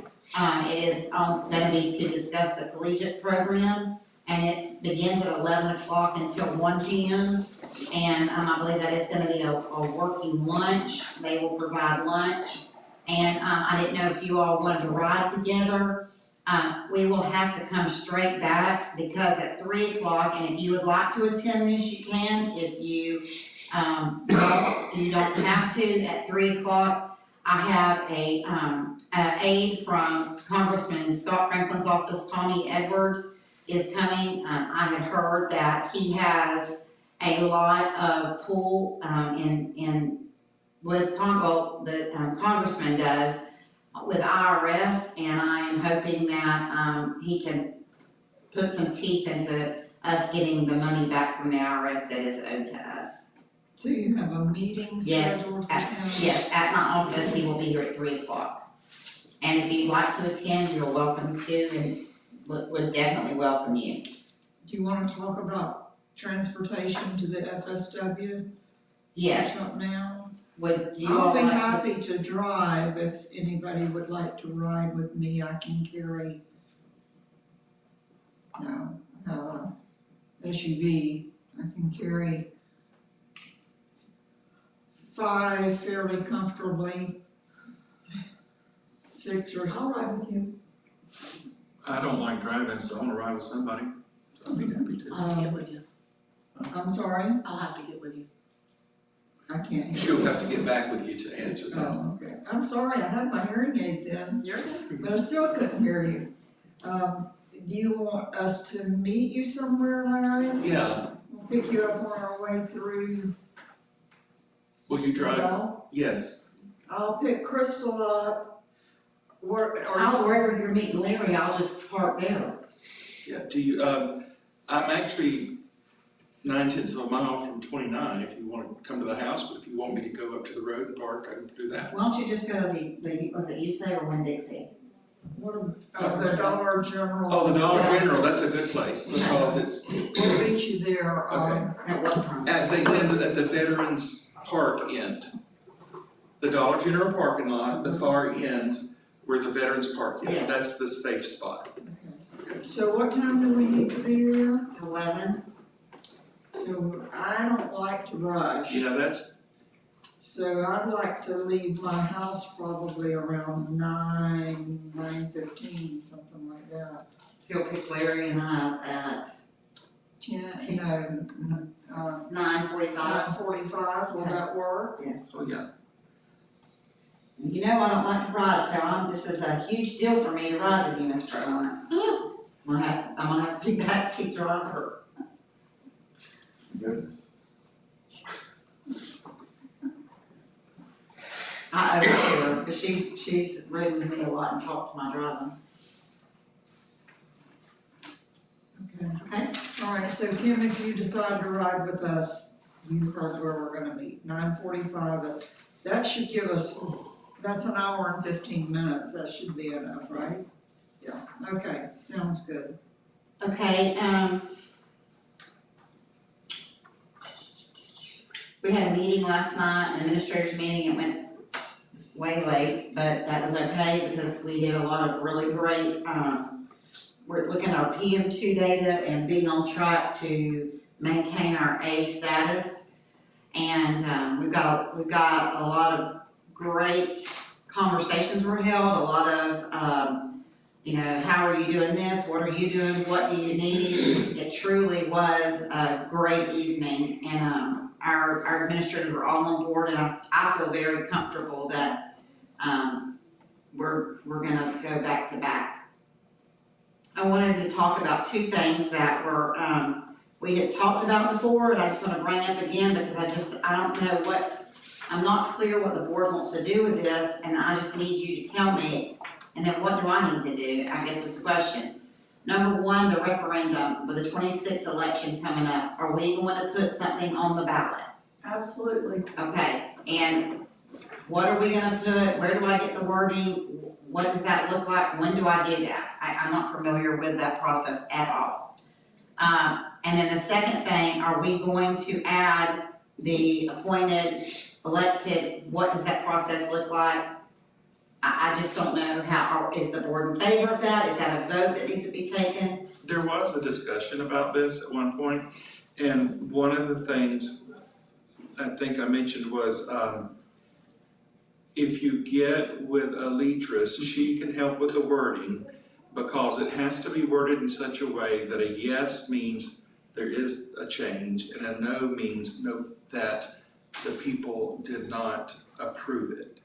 So it has to be worded in that way. No trick number 8. Correct, but I guess my question is I understand that, and I have met with Aleatrice and we've talked about it.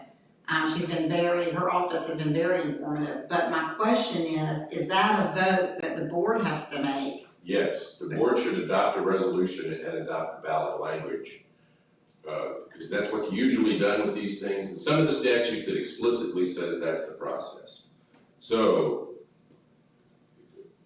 that's a box we wanna check, even though it might not explicitly say it in this statute. So it's clear, the board as a whole wants to do this, they've adopted the resolution, and they've adopted the ballot language. Here it is, please put it on the ballot. But isn't, from my understanding, doesn't have to go to county commissioners? Yeah, it has to go to the county commissioner, but that's truly a ministerial act.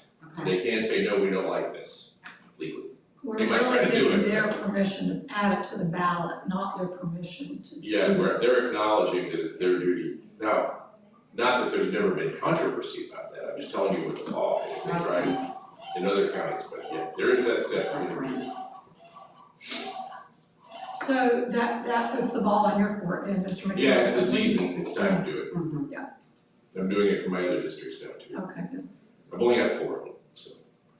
But yes, we're doing that, that's a January project, and a language ready for the boards to look at and So we're gonna do two things.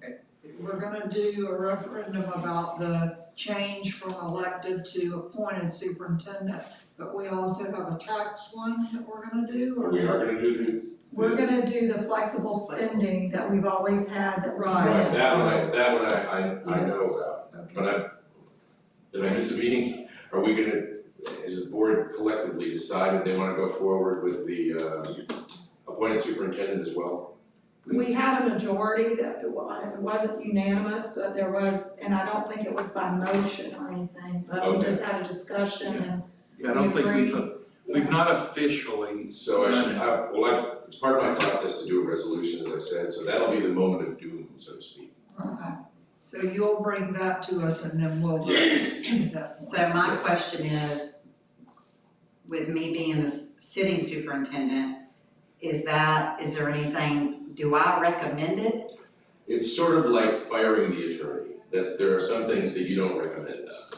Okay, so how does that so that's just on the agenda as what? Yeah, it's been placed on the agenda, for consideration by the board. Okay. But that's one of those things where you know, some things are outside you, those are. My next question is, let's say we've got, in a small community, we've got a lot of great, community fairs and, the Ortona Cane Run and the Buckhead Ridge Catfish, we've got all these little, and if we are truly going after these two referendums, then we need to be present at these communities fairs to be presenting this information. So my question is that a conflict of interest for me or for the board to be out discussing it? No. However, there is a landmine there. You don't wanna be using school district copying machines to make up 100 copies of the cheat sheet. Right. That's gotta be done another way by another agency. Okay. It's really a big no-no to be making copies on district equipment, et cetera, Correct, so okay? my next question, and I've really thought about this, I mean, I've like gone down like the rabbit hole. My next question is that something that someone in our community could form a PAC? Yes, that's how it's done. Okay. Somebody starts a PAC or, an entity, and Elitris can help give you the paperwork on that. Okay.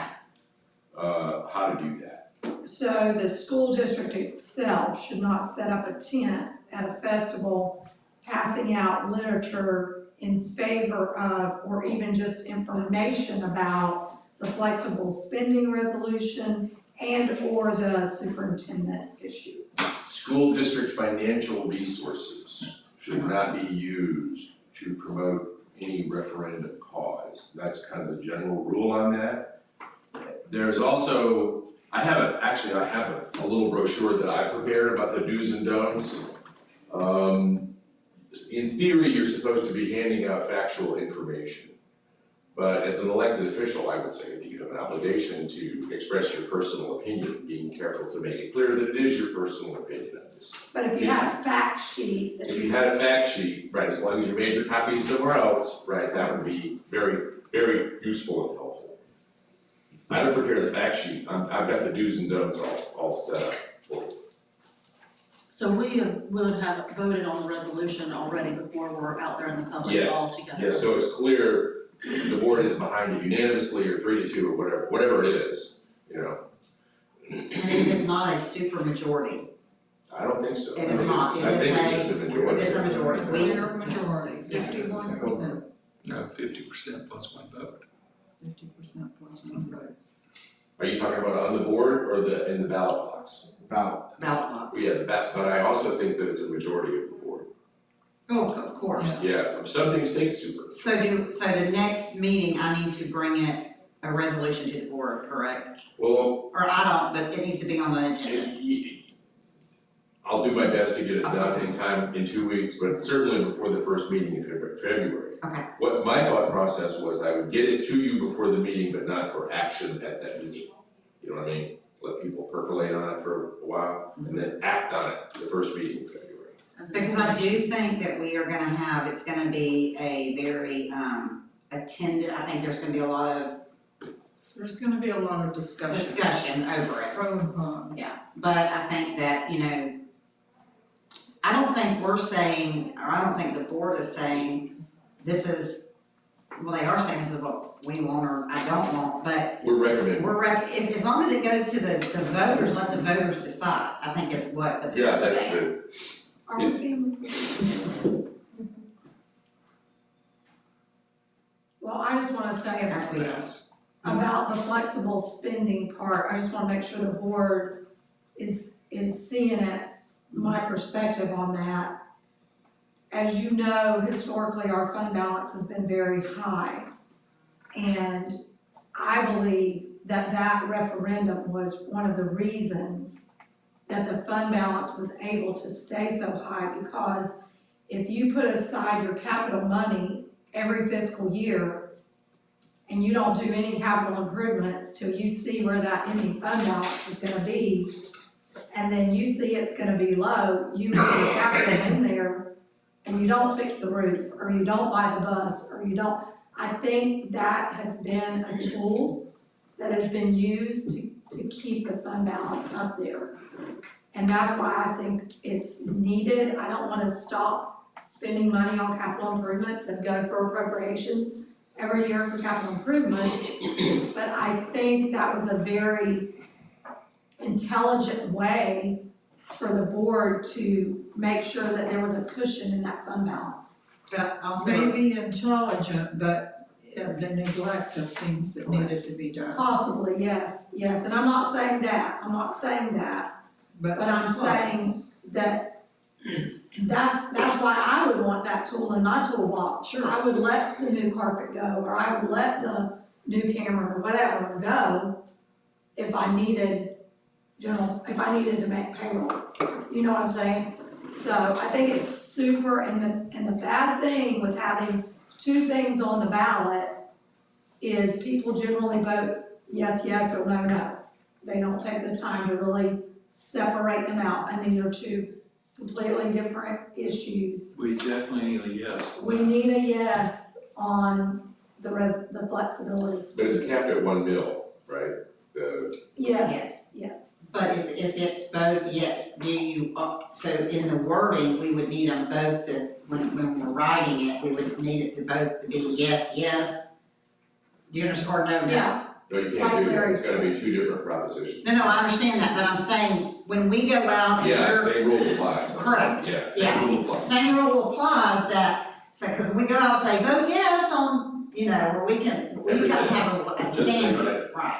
Just say yes. but I'm still gray about what as an elected school board member we can and can't do as far as, could we speak at meetings? Yes, Community you meetings can, you and can, say just we're be very personally in careful. favor? Be very careful to say that it's you personally and not on behalf We of the can school support district. it. Yes, you can support it, but it's they get you on the copy machines, so That's be fine. careful about that.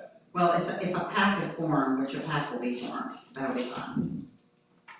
You let the PAC spend the money, make the copies, do the printing, and all that stuff. Here's my other question is though, can we go to the Muse Hunting Festival and be under a tent together?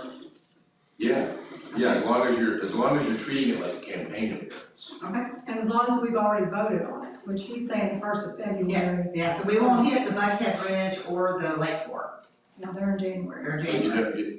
you don't wanna be talking about anything except Gator football privately when you're at an event like that, right? You give your stump speech, and then if you talk privately, Gator football only, right? No school board business, in other words.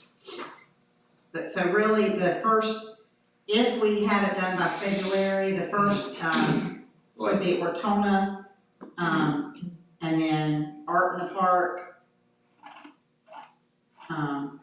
February 7th is Ortona, and February 14th is Art in the Park. So. And I know that, does anyone else have any other questions on that? I know that Mr. Lucky had talked about possibility of a float. I don't know, Mr. Lucky, are you volunteering to organize that? No, No? Okay, I don't know if we're gonna try to get like, not a wagon, a trailer or something, but we'll figure something out. so, well, okay, because the things I pursued since I had that discussion fell through. So the reason, that's why I'm saying no, I'm not against it, I just didn't get anywhere with it. And, but if it is gonna happen, I Maybe. will definitely work on it. Okay.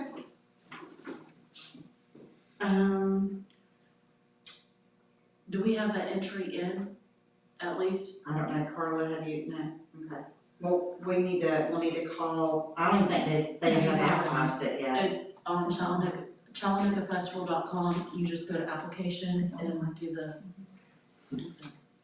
I did get a, text message this morning before the meeting, from Mona. We had our first girls softball, meeting, or I guess it, conditioning maybe, I'm not sure if it was a meeting, conditioning or whatever, but, she had 9 girls show up, 2 were Westlake and 2 more were coming from baseball or from softball, basketball. And so she said this year she feels that we will have a true middle school softball team, a full team. So she's real excited. I think that is it. I will send you all, reminders about Scott Franklin's office. And I want to just say this because I feel like it's appropriate to say this. His office has been very good to us. If I've ever had a question or if I've needed anything, I've called his office and, Tommy has been amazing. And so getting him to come, he's coming to us I really appreciate it. And so I'd love for you all to attend. I'm just gonna go through with him what happened. I'm gonna use, I mean, you all heard the story, but this was in 2019. And then when our account got levied for this, it was not a fiscal, it wasn't something that we owed money for. It was a penalty that was here in 2019. And we showed that we did do what we were supposed to do, except upload. So, I just cannot believe that a government entity would take that much money from a small school district. And so hopefully the congressman can help us in that. So that's really all I have, and I look forward to your comments. Okay, Mr. Lucky, you wanna go first? Sure. I wanted to tell you that, the massive amount of emails that we receive, I try to make sure I always read what Chris Doolan sends us. And, there's a statement in there about, he links you to things, about the state of Florida's Department of Education's 2024-2025 financial report. And so in that report, it says, it summarizes that the state of the finances is, has a problem in every district, and the state of Florida has a problem. And then there's also a link, there's also information about, I'm mentioning this because you have things that have been said among us, and you've asked me to report on Florida school board items. Okay, so it's also been mentioned that the state should have done a better job at monitoring the scholarships. And one senator has brought a proposal, I mean, it hasn't hit anything yet, but, and his name was mentioned. And in other words, it was that we need to come up, we as in the state needs to come up with a better way to monitor what's happening. Of course, we knew that. I almost felt like, okay, now this is me personally, I almost felt like they intentionally didn't pay any attention to it. They wanted it to be successful and all these people get it. And it wasn't very prudent to do that and not expect there to be a certain amount of checks and balances throughout, not get to the end or whatever. So I'm just updating you that the state has kind of admitted the financial problems in the state, and they're admitting that they had a problem with checks and balances in the scholarship thing, and the senator is proposing a change from that. The next thing I want to tell you is I'd like to honor Laura Bell Daniels, and I've said this before, and I said it to her and she laughed. There's certain people that if they hadn't helped me my first year teaching, I would have dropped out of teaching. There was a time, unfortunately, in our district when at one particular school, it was so many people were coming through that it got to be like, let's see if that person makes it, and then we'll help them. And I was one of those. I was the only teacher under 30 on the staff that year, and I was keeping my head above water. Now, by the way, I think all of that made me a better teacher years later, and I think it certainly made me a better administrator because I endured it and overcame it. But Laura Bell Daniels cleaned my room. And and she cleaned it in the afternoon because she had another 8-hour job. And she checked on me every day, and she's the one that helped me not miss so many things. And what people don't understand is that in the schools have cultures, and then if you don't tell what the culture is, then somebody doesn't know. And I showed up at, I believe, 7 o'clock to take pictures for the homecoming game for the little parade that was happening. And the whole thing had already happened. And that's an example of Nobody told me, and it wasn't in print anywhere, that the tradition or the culture of the school was to have the homecoming parade before. So I hated that, I get those pictures, I had to be the yearbook person and all that. So when I let Laura Bell know, look what, Laura Bell said, okay, I'll help you. And she did that. And she looked after me every day as much more than her call of duty.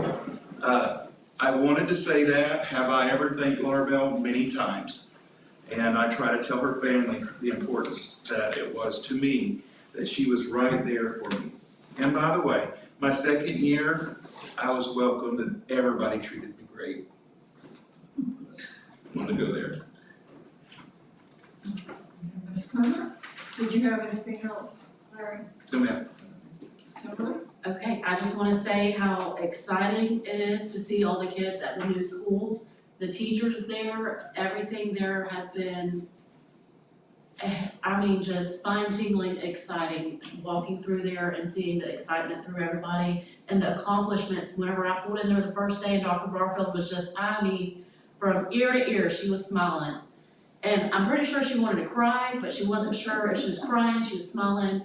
I couldn't quite figure out what the emotion was, but it was all there, like it was all just packaged into one, so. Mr. Grayson, everybody that has really put their heart and their soul into that school, cleaning up throw up on the first night. It's the whole package of everything, seeing it come from groundbreaking to finish. I don't think I've ever experienced anything like that in my life. It's been really exciting to experience that.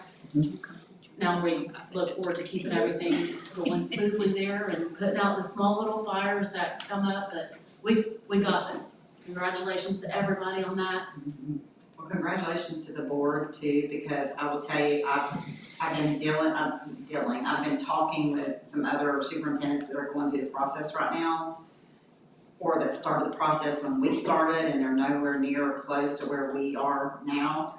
And a lot of times, it's a communication issue between the board and the superintendent and the staff, and we did not have that. We had a great, from the very first second we brought this up, from back before, when Jenny and Gloria to now you, Kim and Larry, we've truly just it's been an open conversation. I don't think we may have disagreed on something or, but we've had some tough battles. We've won some, we've lost some, and I think someone asked me the other day, and I had to stop myself because I really wanted to go there, but I didn't.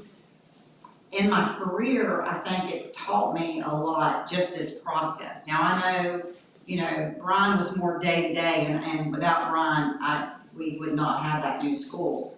But I will tell you that the process from the very first second we started to even as of last night at 9 o'clock or 8 o'clock when Carla and I were here looking stuff up in the bank, it has taught me a lot. And I think the emotion that you saw in me that day was probably a little bit of everything, because I'm just really not sure. I'm just ecstatic for the students at Glades County. And this board right here is responsible, and our names and our legacy will be that school. And that's real important to me, of what those students, because now, and I think now, what I want you all to do, whenever you have time, come over here, get me, and let's walk over. I want you to walk over there and walk through that school. And then I want you to walk in the old school.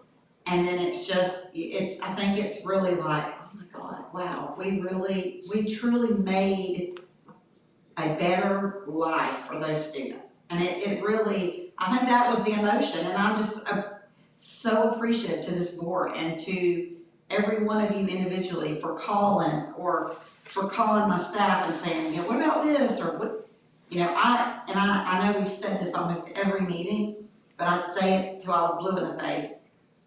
The team at Wiseman truly, they just set the bar so high. we never didn't know what was going on. And there was such a great relationship. If we had questions, you know, there's just so much to be said for transparency on that level to us, because then we could make the decisions that we needed to make. And the directives, you know, to give to Brian, to utilize his job description to do the very best, you know, to carry out your wishes as a board. So I'm not gonna beat this down, but I just want you to know, standing out there that day, I put on a social media post, I think it was the best day of my career. It was the best day because of seeing the kids, that was amazing. Seeing the excitement in the parents, that was amazing. But for 5 years, I feel like I have fought every day of my career. But those parents going by, thumbs up, there was a couple parents that were crying. They were, thank you so much, thank you to the school board, thank you. And it was just like a day of they were just so appreciative. And it was just good to hear the positive instead of the negative. There were only 2 people that had negative things. And those 2 people, it wouldn't matter. And they didn't say anything, they just weren't very happy. But the other people were so kind.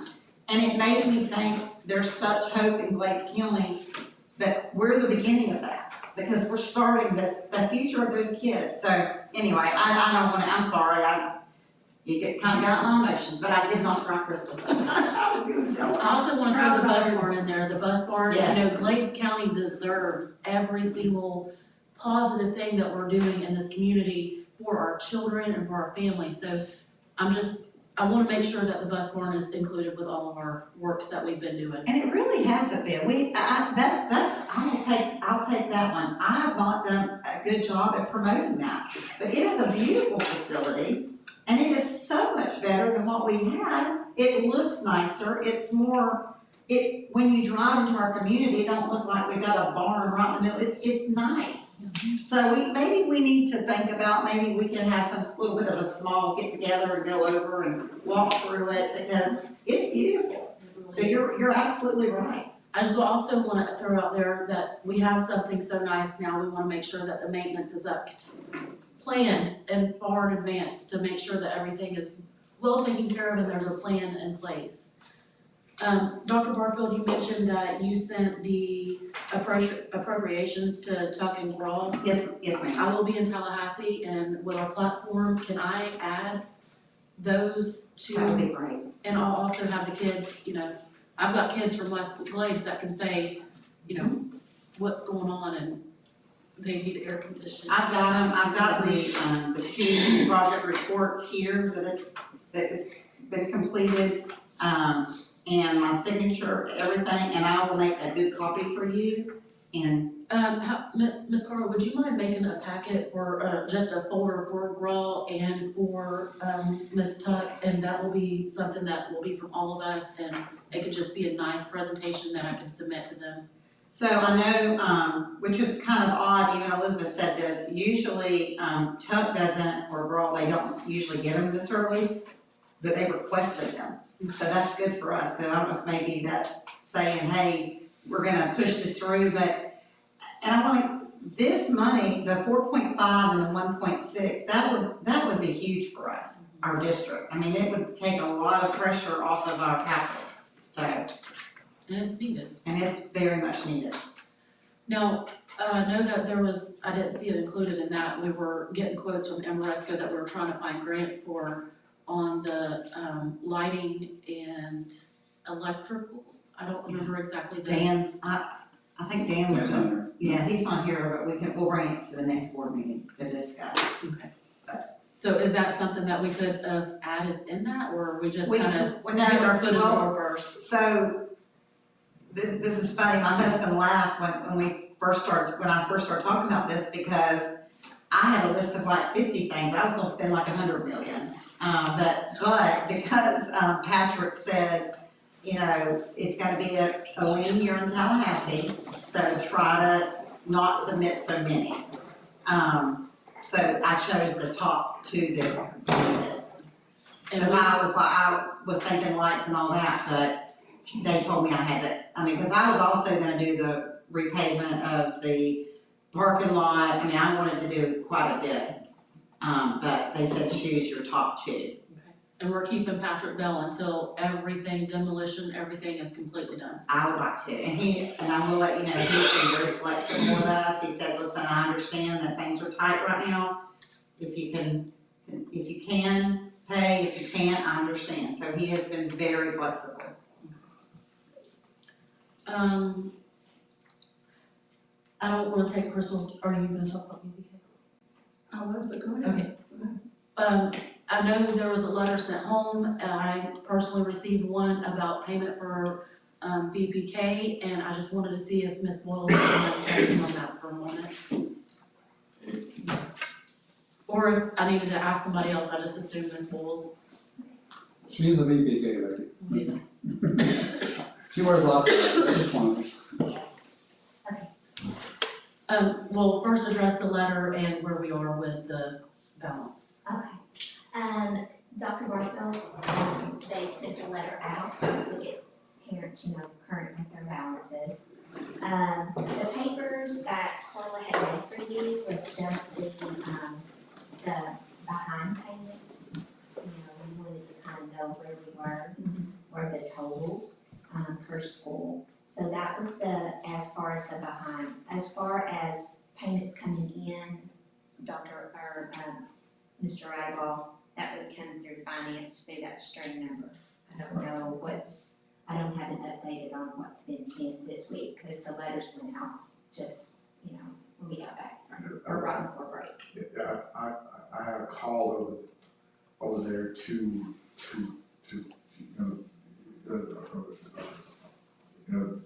elementary school to ask if we had anyone that had not been paying, and they said no.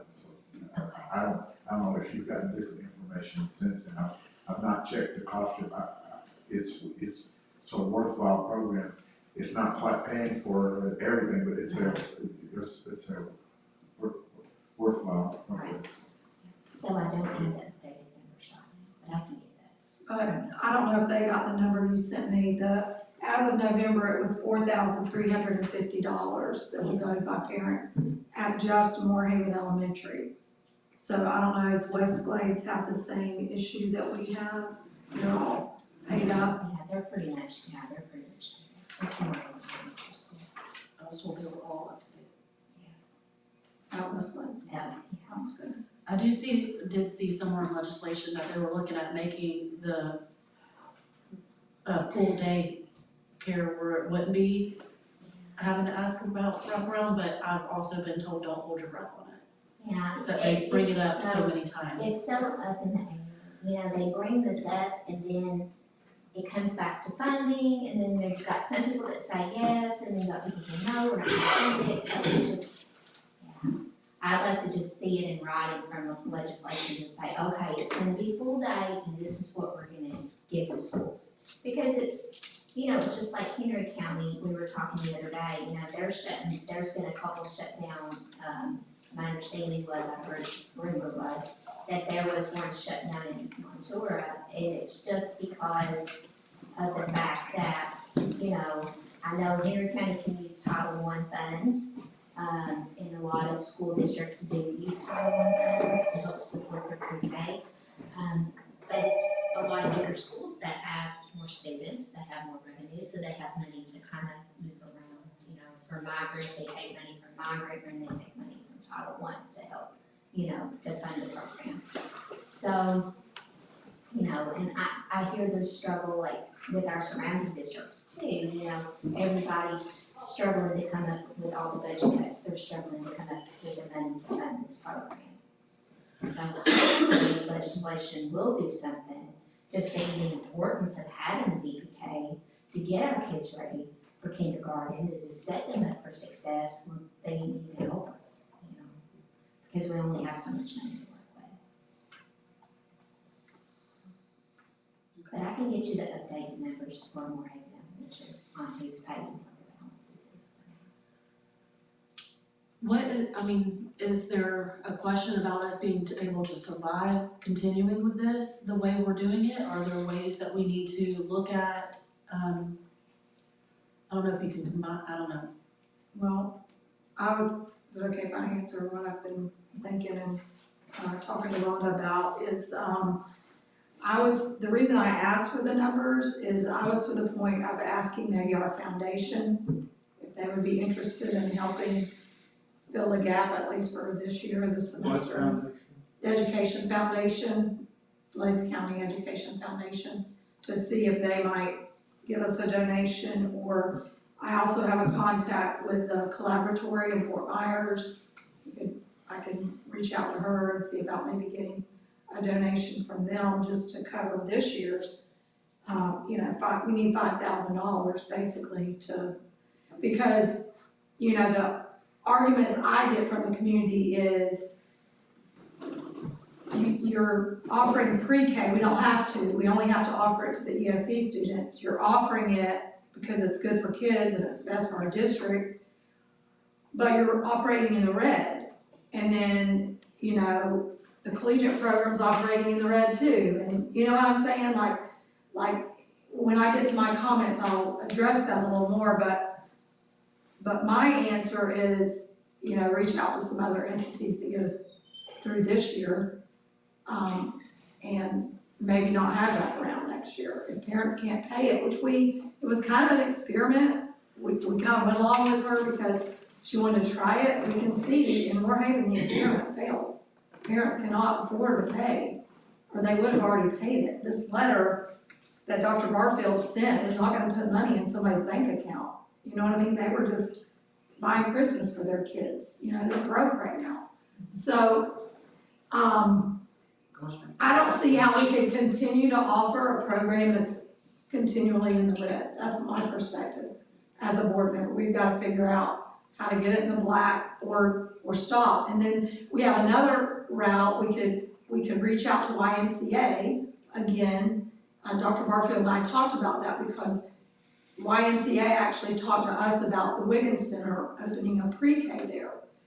And I was against it because I thought that would be competition for the school district. But I was kind of told informally the other day that the YMCA programming maybe at our elementary may be phasing out. So they might be even more interested in doing a pre-K here. And if that was agreeable with everybody at the table, because they have other funding sources. They have lots of grant money that YMCA gets. So that red part, that lapse in funding that they get from the state for pre-K, they can make up for that in other grants. Like, they don't get Title I and stuff, but. So I think it's a program that we've really, when we're doing our budget for next year, we really have to take a look at. Can we afford this? Obviously we can't. Can't afford to keep programs that are in the red that we don't have to provide. Well, I will say this, we do get paid for the half a day, Yes. so we do get the funding. So Yes. the kids are getting the socialization and the reading and the math and the social interaction with the peers. So they are getting the basics because it is funded a half a day program. So, you're just looking at funding, you're going above and beyond what they're providing by doing a full day program. So in lieu of completely canceling the program, you could just go to a half-day program and then bus them home, I guess, or, parent has to pick them up, yeah. I'm gonna be very transparent here. I am 100% in favor of keeping this a full day for our kids. When you go to our kindergarten classes, you can see what kids were in VPK and which ones weren't. We want our district to continue to be an A, and I feel that if you start them early, I'm volunteering to find, help you in ways that whatever I can do to find help to make this financially continue. But I have to be very realistic. If the funding's not there, what do you do? I wanna help find a way to keep it. If you're sending VPK kids to school half a day and then, it becomes a challenge, your other kids are there the full day, are you driving 20 miles in and out 3 times a day just because of a VPK student, the whole picture, I just wanna make sure that maybe whenever we do our budget, workshop, that we see our numbers, what it's looking like and what we need to look forward to. If you don't mind, I know Ms. Boyles is, what is it that you're doing? In the next couple weeks or so? Well, actually, yeah, it'll be a little bit sooner, but I am going to be going to Lee County as a coordinator of teaching K. So not to put anything on your plate before this, whatever sooner date is, but if there's a possibility of helping to make sure that we have that provided for, February 5th workshop? I'll do, listen, I'll take care. You guys have been really good to me. I appreciate everything that you gave me the opportunity to learn and grow, and you guys have been wonderful to work with. So I'll do whatever you need me to do. Yes, ma'am. Well, we appreciate everything. I just wanted to, I had a couple parents say some not so nice thing about our letter that was sent out, and so I just wanted to make sure that, I know people aren't here, but they do watch our meetings and they'll be able to recap. So it is something that we are actively looking at. And I want to agree with, Ms. Clement about I feel really strongly about providing a full-day program. I understand we can't do things that are killing our budget, but if there's something we can manipulate, rob from Peter to pay Paul, so to speak, if we cut that to a half-day program, what I see happening is kids not coming at all.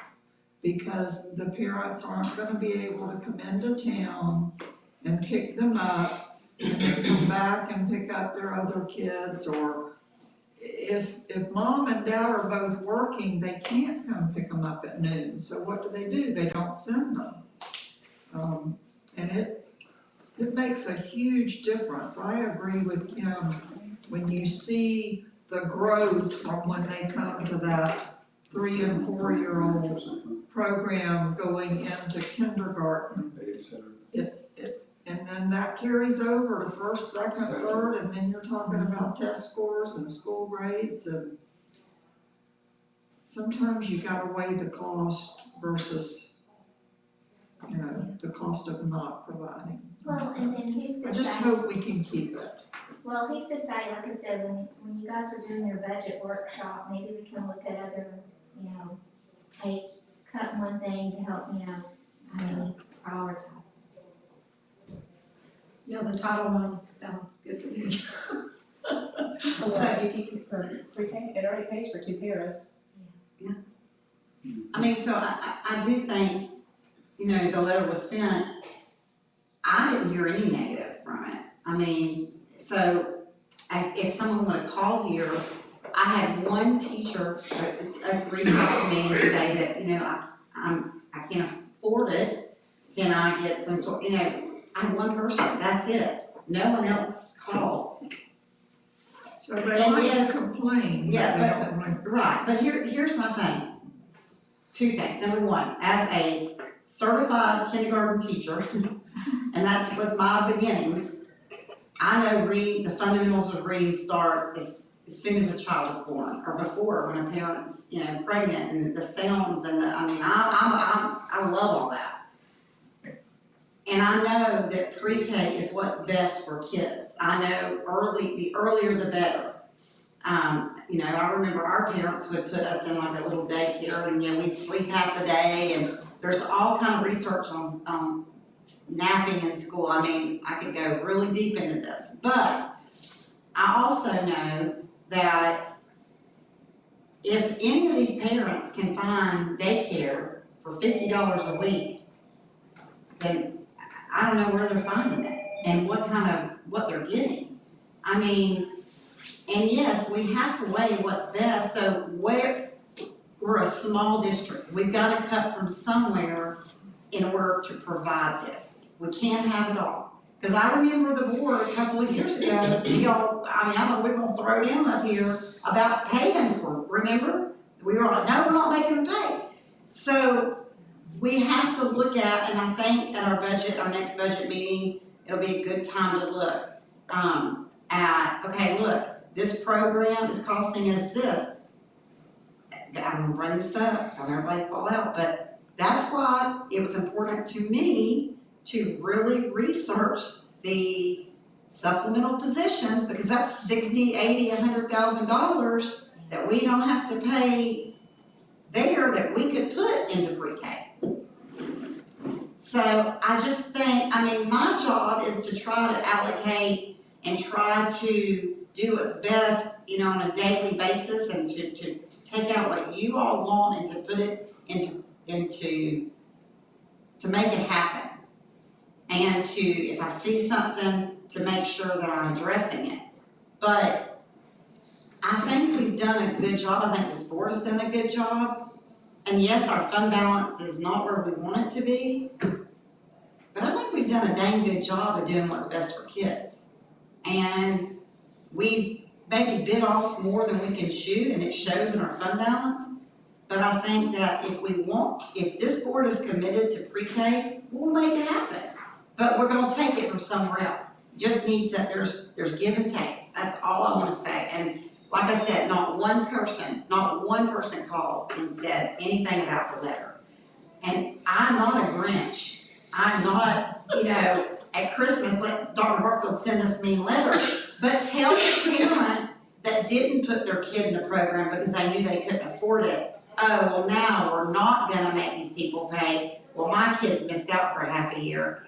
So, but you're wild that way. So, there's two sides of the story there.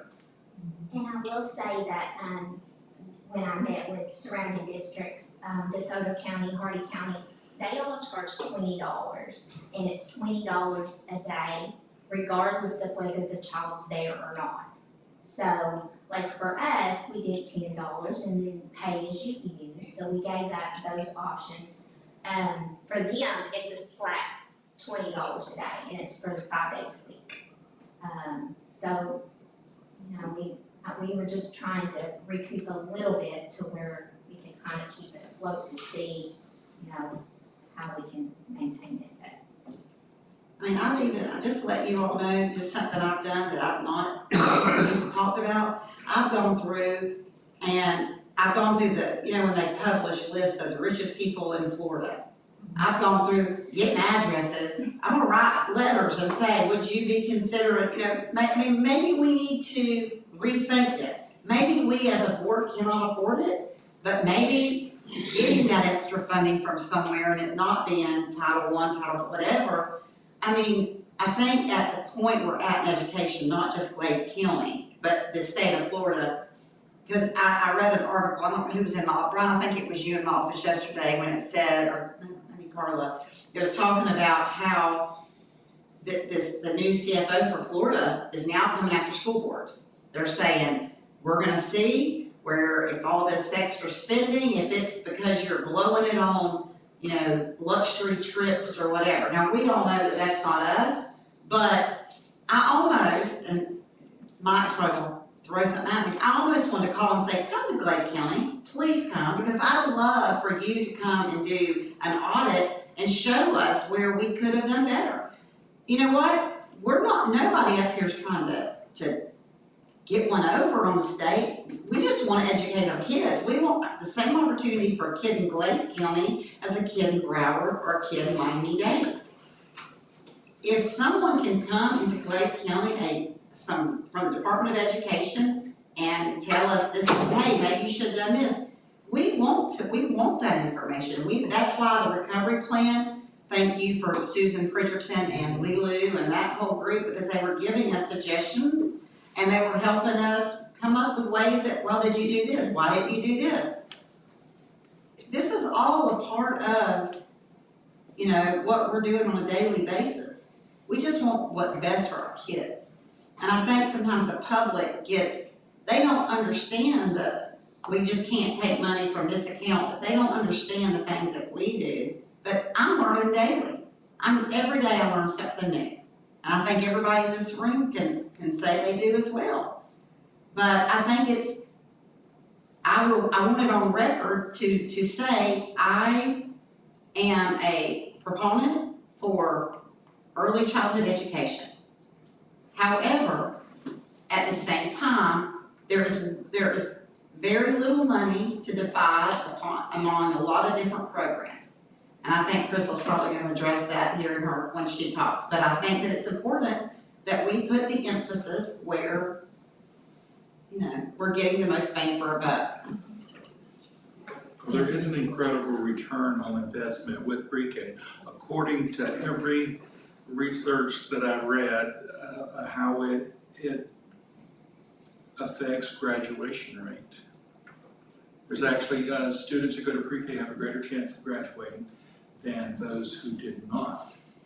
It takes 13 years to get that data, but every time they do it, it comes out.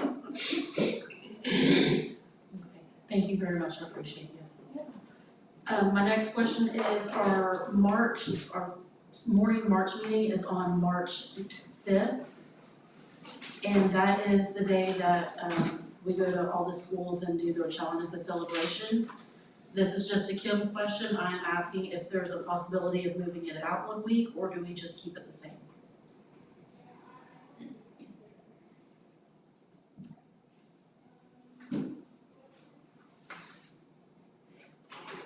So the week that you're talking about is when? It is the first week of March, Sorry, I had to go.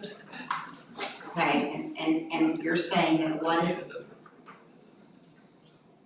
and I'm asking if we can move it to the 12th, move what to 12, I'm sorry. the school board meeting. Okay. I don't have a problem with that, does anyone else? I'm sorry, I'm. Kim is asking that we move the school board meeting from March 5th to March 12th. March 5th is Challenger Week, and that morning is the morning that we go to all the schools and do their little celebrations with them. I have no problem moving I don't either. Is that a morning meeting, Kim? Yes, ma'am. And I don't know if this is how I present it or not, I just, No, you're good, you're good, you're good. I'll put it on the board doc. it. So do we need to vote on that? I'll put it on the next meeting. Okay. okay. And my last thing is first thing, working for the Glades County Economic Development, have been looking at ways to get people involved and doing things and seeing what we do have in our community. So I have a scavenger hunt that is, out there for the whole month of January. So if any of you and your families want to go and see what's out there in Glades County, from Buckhead Ridge to Riverside at the Glades, there is a scavenger hunt. There are 9 cows throughout the county. And if you would like to participate in that, I'm begging you to please participate in that. So if you find the cow, do you take it or do you Yeah, so leave it there for the next one? You leave it there for the next one. They are stationary for the whole month of January. And everybody it's just the fun of getting people out there. I learned so many things just going to some of these different places that I've been right there. I mean, I just didn't know Haven Fresh was open from 9 AM to 9 PM and they have everything that you can imagine from the grocery store. You know, just the golf course now has the golf course now has a cafe that's there and you can go and get things that you did not know that was available right here in Glades County. It's just something that I'm excited about, and I know I get excited about things whenever I have an idea that some people may not be as excited about, but it's out there. If you are interested in participating, please get with me. I will give you a roadmap to make sure that you can find all 9. We have several festivals coming up. This weekend, we have school, this weekend. This weekend Yes. is like we're, This weekend is like, no, it's not. This Next weekend is Riverside Market. So we Yes. have, school members and clubs participating in that. If you can make it to the Riverside Market this Saturday, please come down and see and support the community. We then have Is it 10, 9?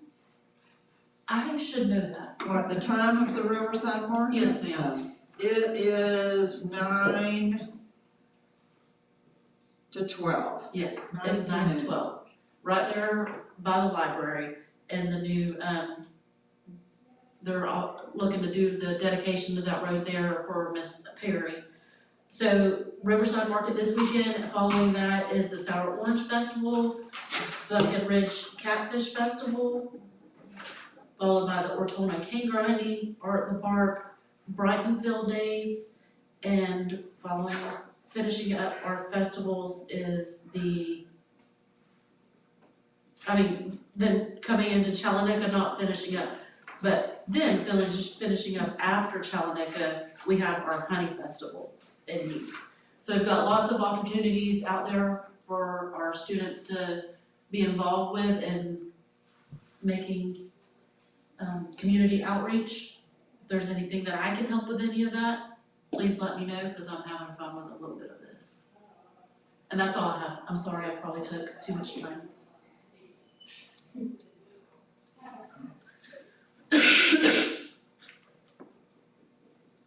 Ms. Drake? Okay, I had a question for Tara, and she has another meeting, so I'm gonna put it out there first. So, and Dr. Barfield, you may know, I know I've asked before about why our high school is not Title I. And is it that we wouldn't get any increased funding? That's what I think I recall hearing. I just don't understand why our feeder school is Title I, but our high school isn't. It is a Title I school. But The it's high school based- is? yes. But it's based on, Title I is based on the number of students that you have that are low income or free and reduced lunch. When did we become, because it wasn't when I was in federal When I programs. first came on board, it became Title I. I don't know why it wasn't Title I. It wasn't for years. It wasn't, and I remember when I became superintendent, they said it was not, and I go, it has to be Title I. So I don't know when that conversation happened or who, and I know was Alicia Bell, she was She was the Well, years ago, here we go again. There was, if I remember correctly, and I may be wrong, there was X number of dollars for Glades County for Title I. And it was determined by the board at that time that the funds were better spent at the elementary school. That's right. That's right. So it wasn't that the high school didn't qualify based on their student population. It was just, we're going to give all of the Title I funds to the Right. elementary school. That was even before Westglades. I Yeah, that think. was a long time, but So, it's now based on the form, Yeah, there's a form, and And your it's based income. on Survey 3 data. And so the number of free and reduced lunch Right. students, that's what it goes by. so And if so it would be what- more, if your high school has this number and your elementary has this number, it would make sense to not Yeah, get the and- money for your high school. Right. And there are certain codes, which I don't know how it was before, but there are certain codes where they could have said, this is the reason why we're not giving them any Title I monies. So, but it is definitely based Okay. on Survey 3 data, and that is why it is so very, very important. The data reporting of everything that we do has to be accurate. Yeah. Because every penny, FEFP, every penny is based on our data entry. Right. Well, I'm glad Which you is know the we are. $14.99 we were discussing earlier. Yes. so we're Okay, so- getting every penny of Title I money we're entitled to. Yes. And I think we did back then, we just we allocated it differently. There was a situation that played into that, during the time when the state was requiring certain standards for paras, like passing a para pro test, exam. We had some long-term paras in our district who had not successfully passed the test. So they said, okay, you can be a para at the high school because it doesn't get any Title I funds and that law doesn't apply. So that was part of the decision. And also, public service loan forgiveness you have to be in a Title I school, and that's when that also became an issue, because we had teachers that said, well, I don't wanna go to the high school because they're not Title I, but if I stay in the elementary school, I'll be able to get my loans forgiven. And it's still that way, I mean, but they can be at the high school. And But if also, you're drawing funds for the high school, is that funds gotta be spent in the high school? Yes. Can't be done like Ms. Crowell's saying, we used to be Yes. able to say we're Title I, but then give all the money to another school. See, I think we just didn't, even though we were eligible, we didn't do it. and then the other thing that comes from that is you have to do a comparability report with Title I, which means that whoever I was back then, would have to go in and show how are you still allocating to, are your schools comparable? Is a non-Title I school still getting the resources that they need in comparison to a Title I school? Oh, wow. So like Pimietta, I have to do a comparability report every year for Title I, and it is always, it's difficult because we're not comparable. Right.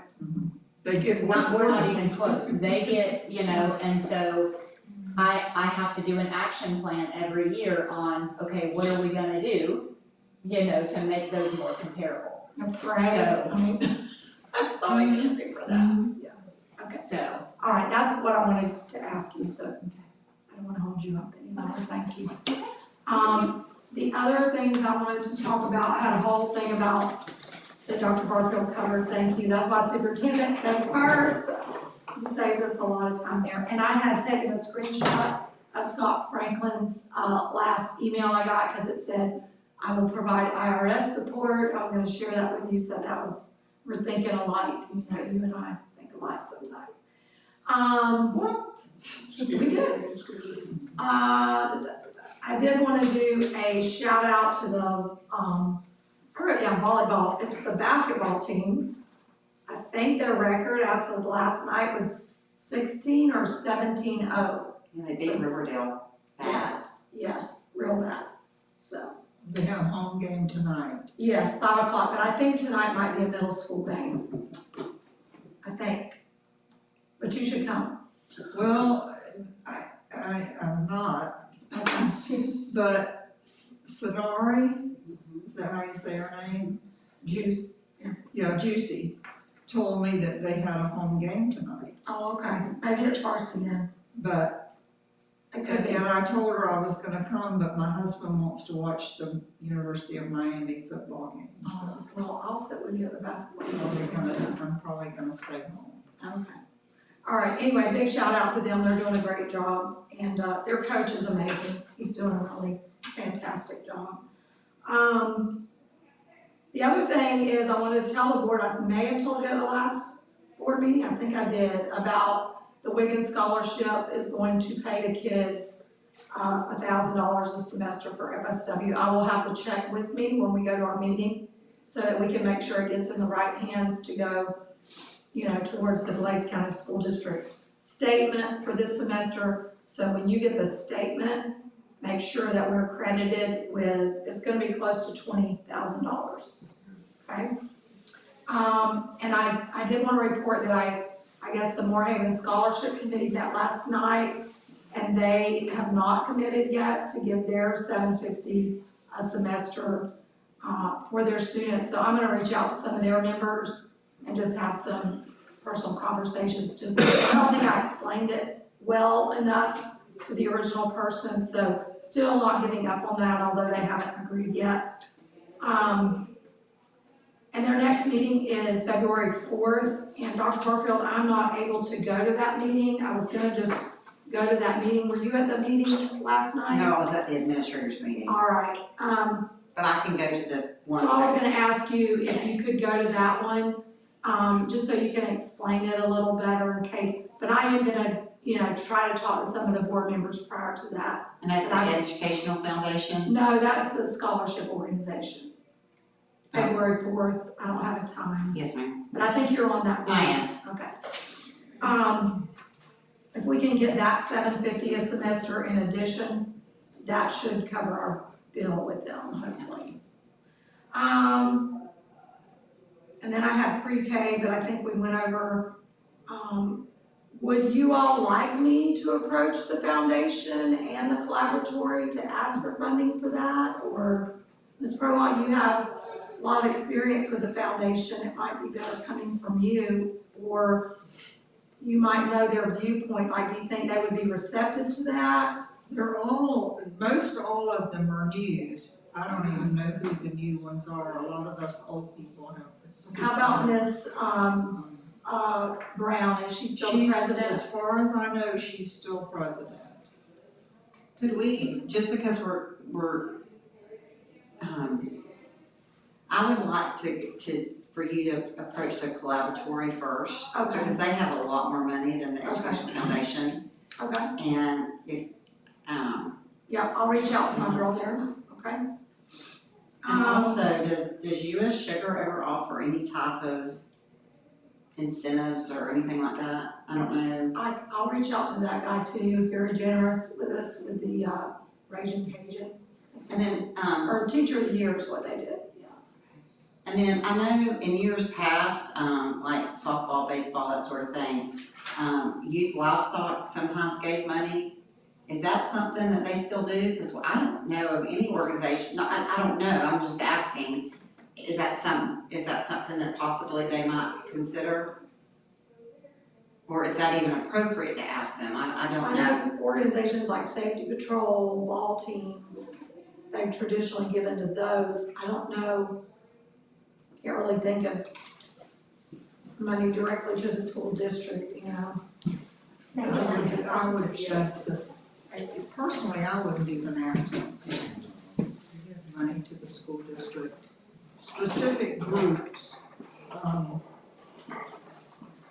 and I don't know how much we utilize that. I know, in the past, sports teams have gone to Youth Livestock and asked for funding for a new batting cage or whatever, and they've been very generous, but I don't know if they're still doing that or not. That's what I'm kind of out of the loop. Yeah, I just didn't know, I was just thinking of organizations that, you know, that it's for the kids, it's not like it's, you know, I was just thinking of ways that we could. I think Youth Livestock is focused on the kids more than supplanting or supplementing the district budget.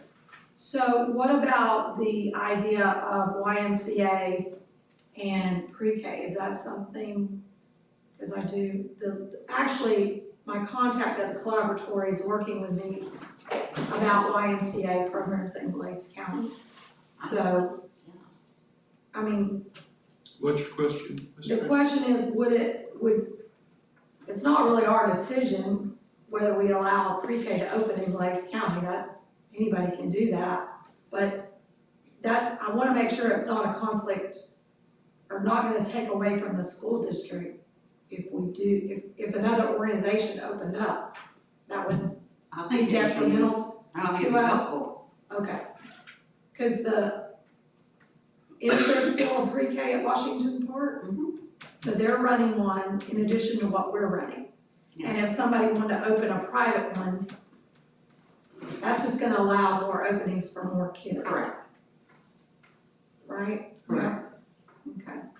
Now, is YMCA a school that would accept other age kids too, or is it just Just pre-K. pre-K? I mean, that was the interest they said to me, is And that, would they do the curriculum? Would they be teaching the shapes and colors of the sounds, or is it all just fun and games? no, I mean, I'm sure they have Is to it- have a curriculum to get the funding for it. Is it VPK? If it's VPK, then they have to have a curriculum. Do they take younger kids too, like child care center type thing? I'll ask. What's the difference, forgive me for my ignorance, in pre-K and VPK? V, V is volunteer. yeah, but okay, pre-K is a universal term.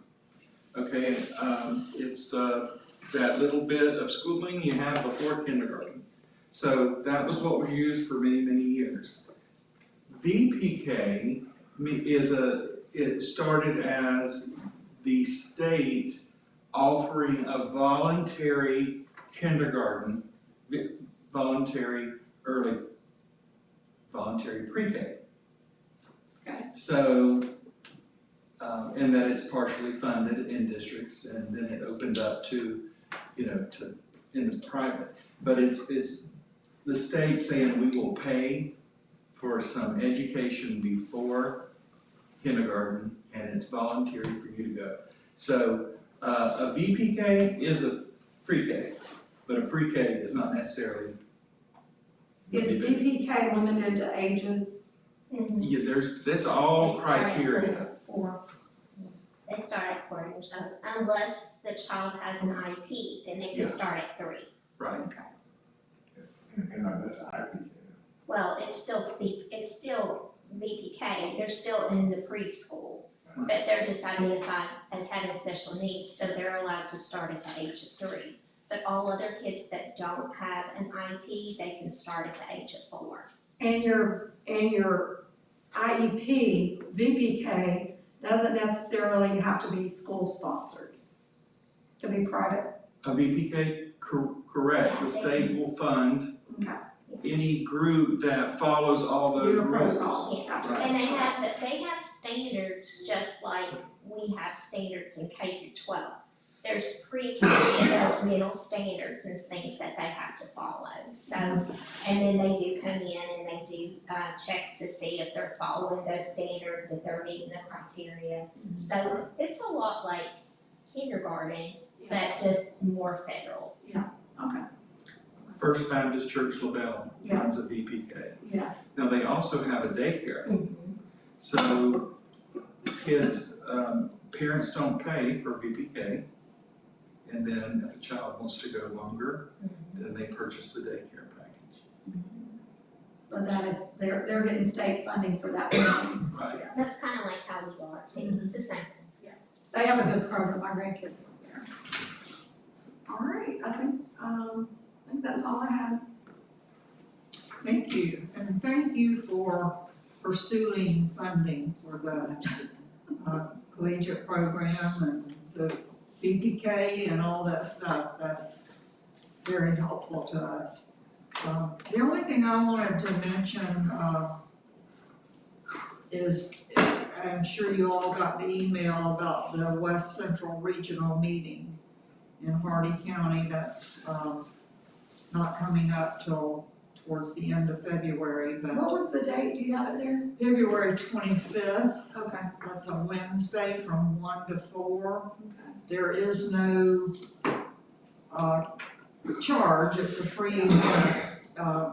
Obviously, if we decided to go, one of us would have to drive and we'd have to buy our own lunch, but I would be interested in going I to would that. like to go. I think you and I went to the last one they had. We did, and I think it was informative and I'd And like it's to free. do that. It's free. And it's free. It's free. And if I drive, I'll pay for the gas. And if we leave early enough to eat, I think you and I left early enough to eat lunch at one of the little cafes there. We did. We went early. We went early, so we can do that. So, yeah, if you'll just put that on your calendar and think about it.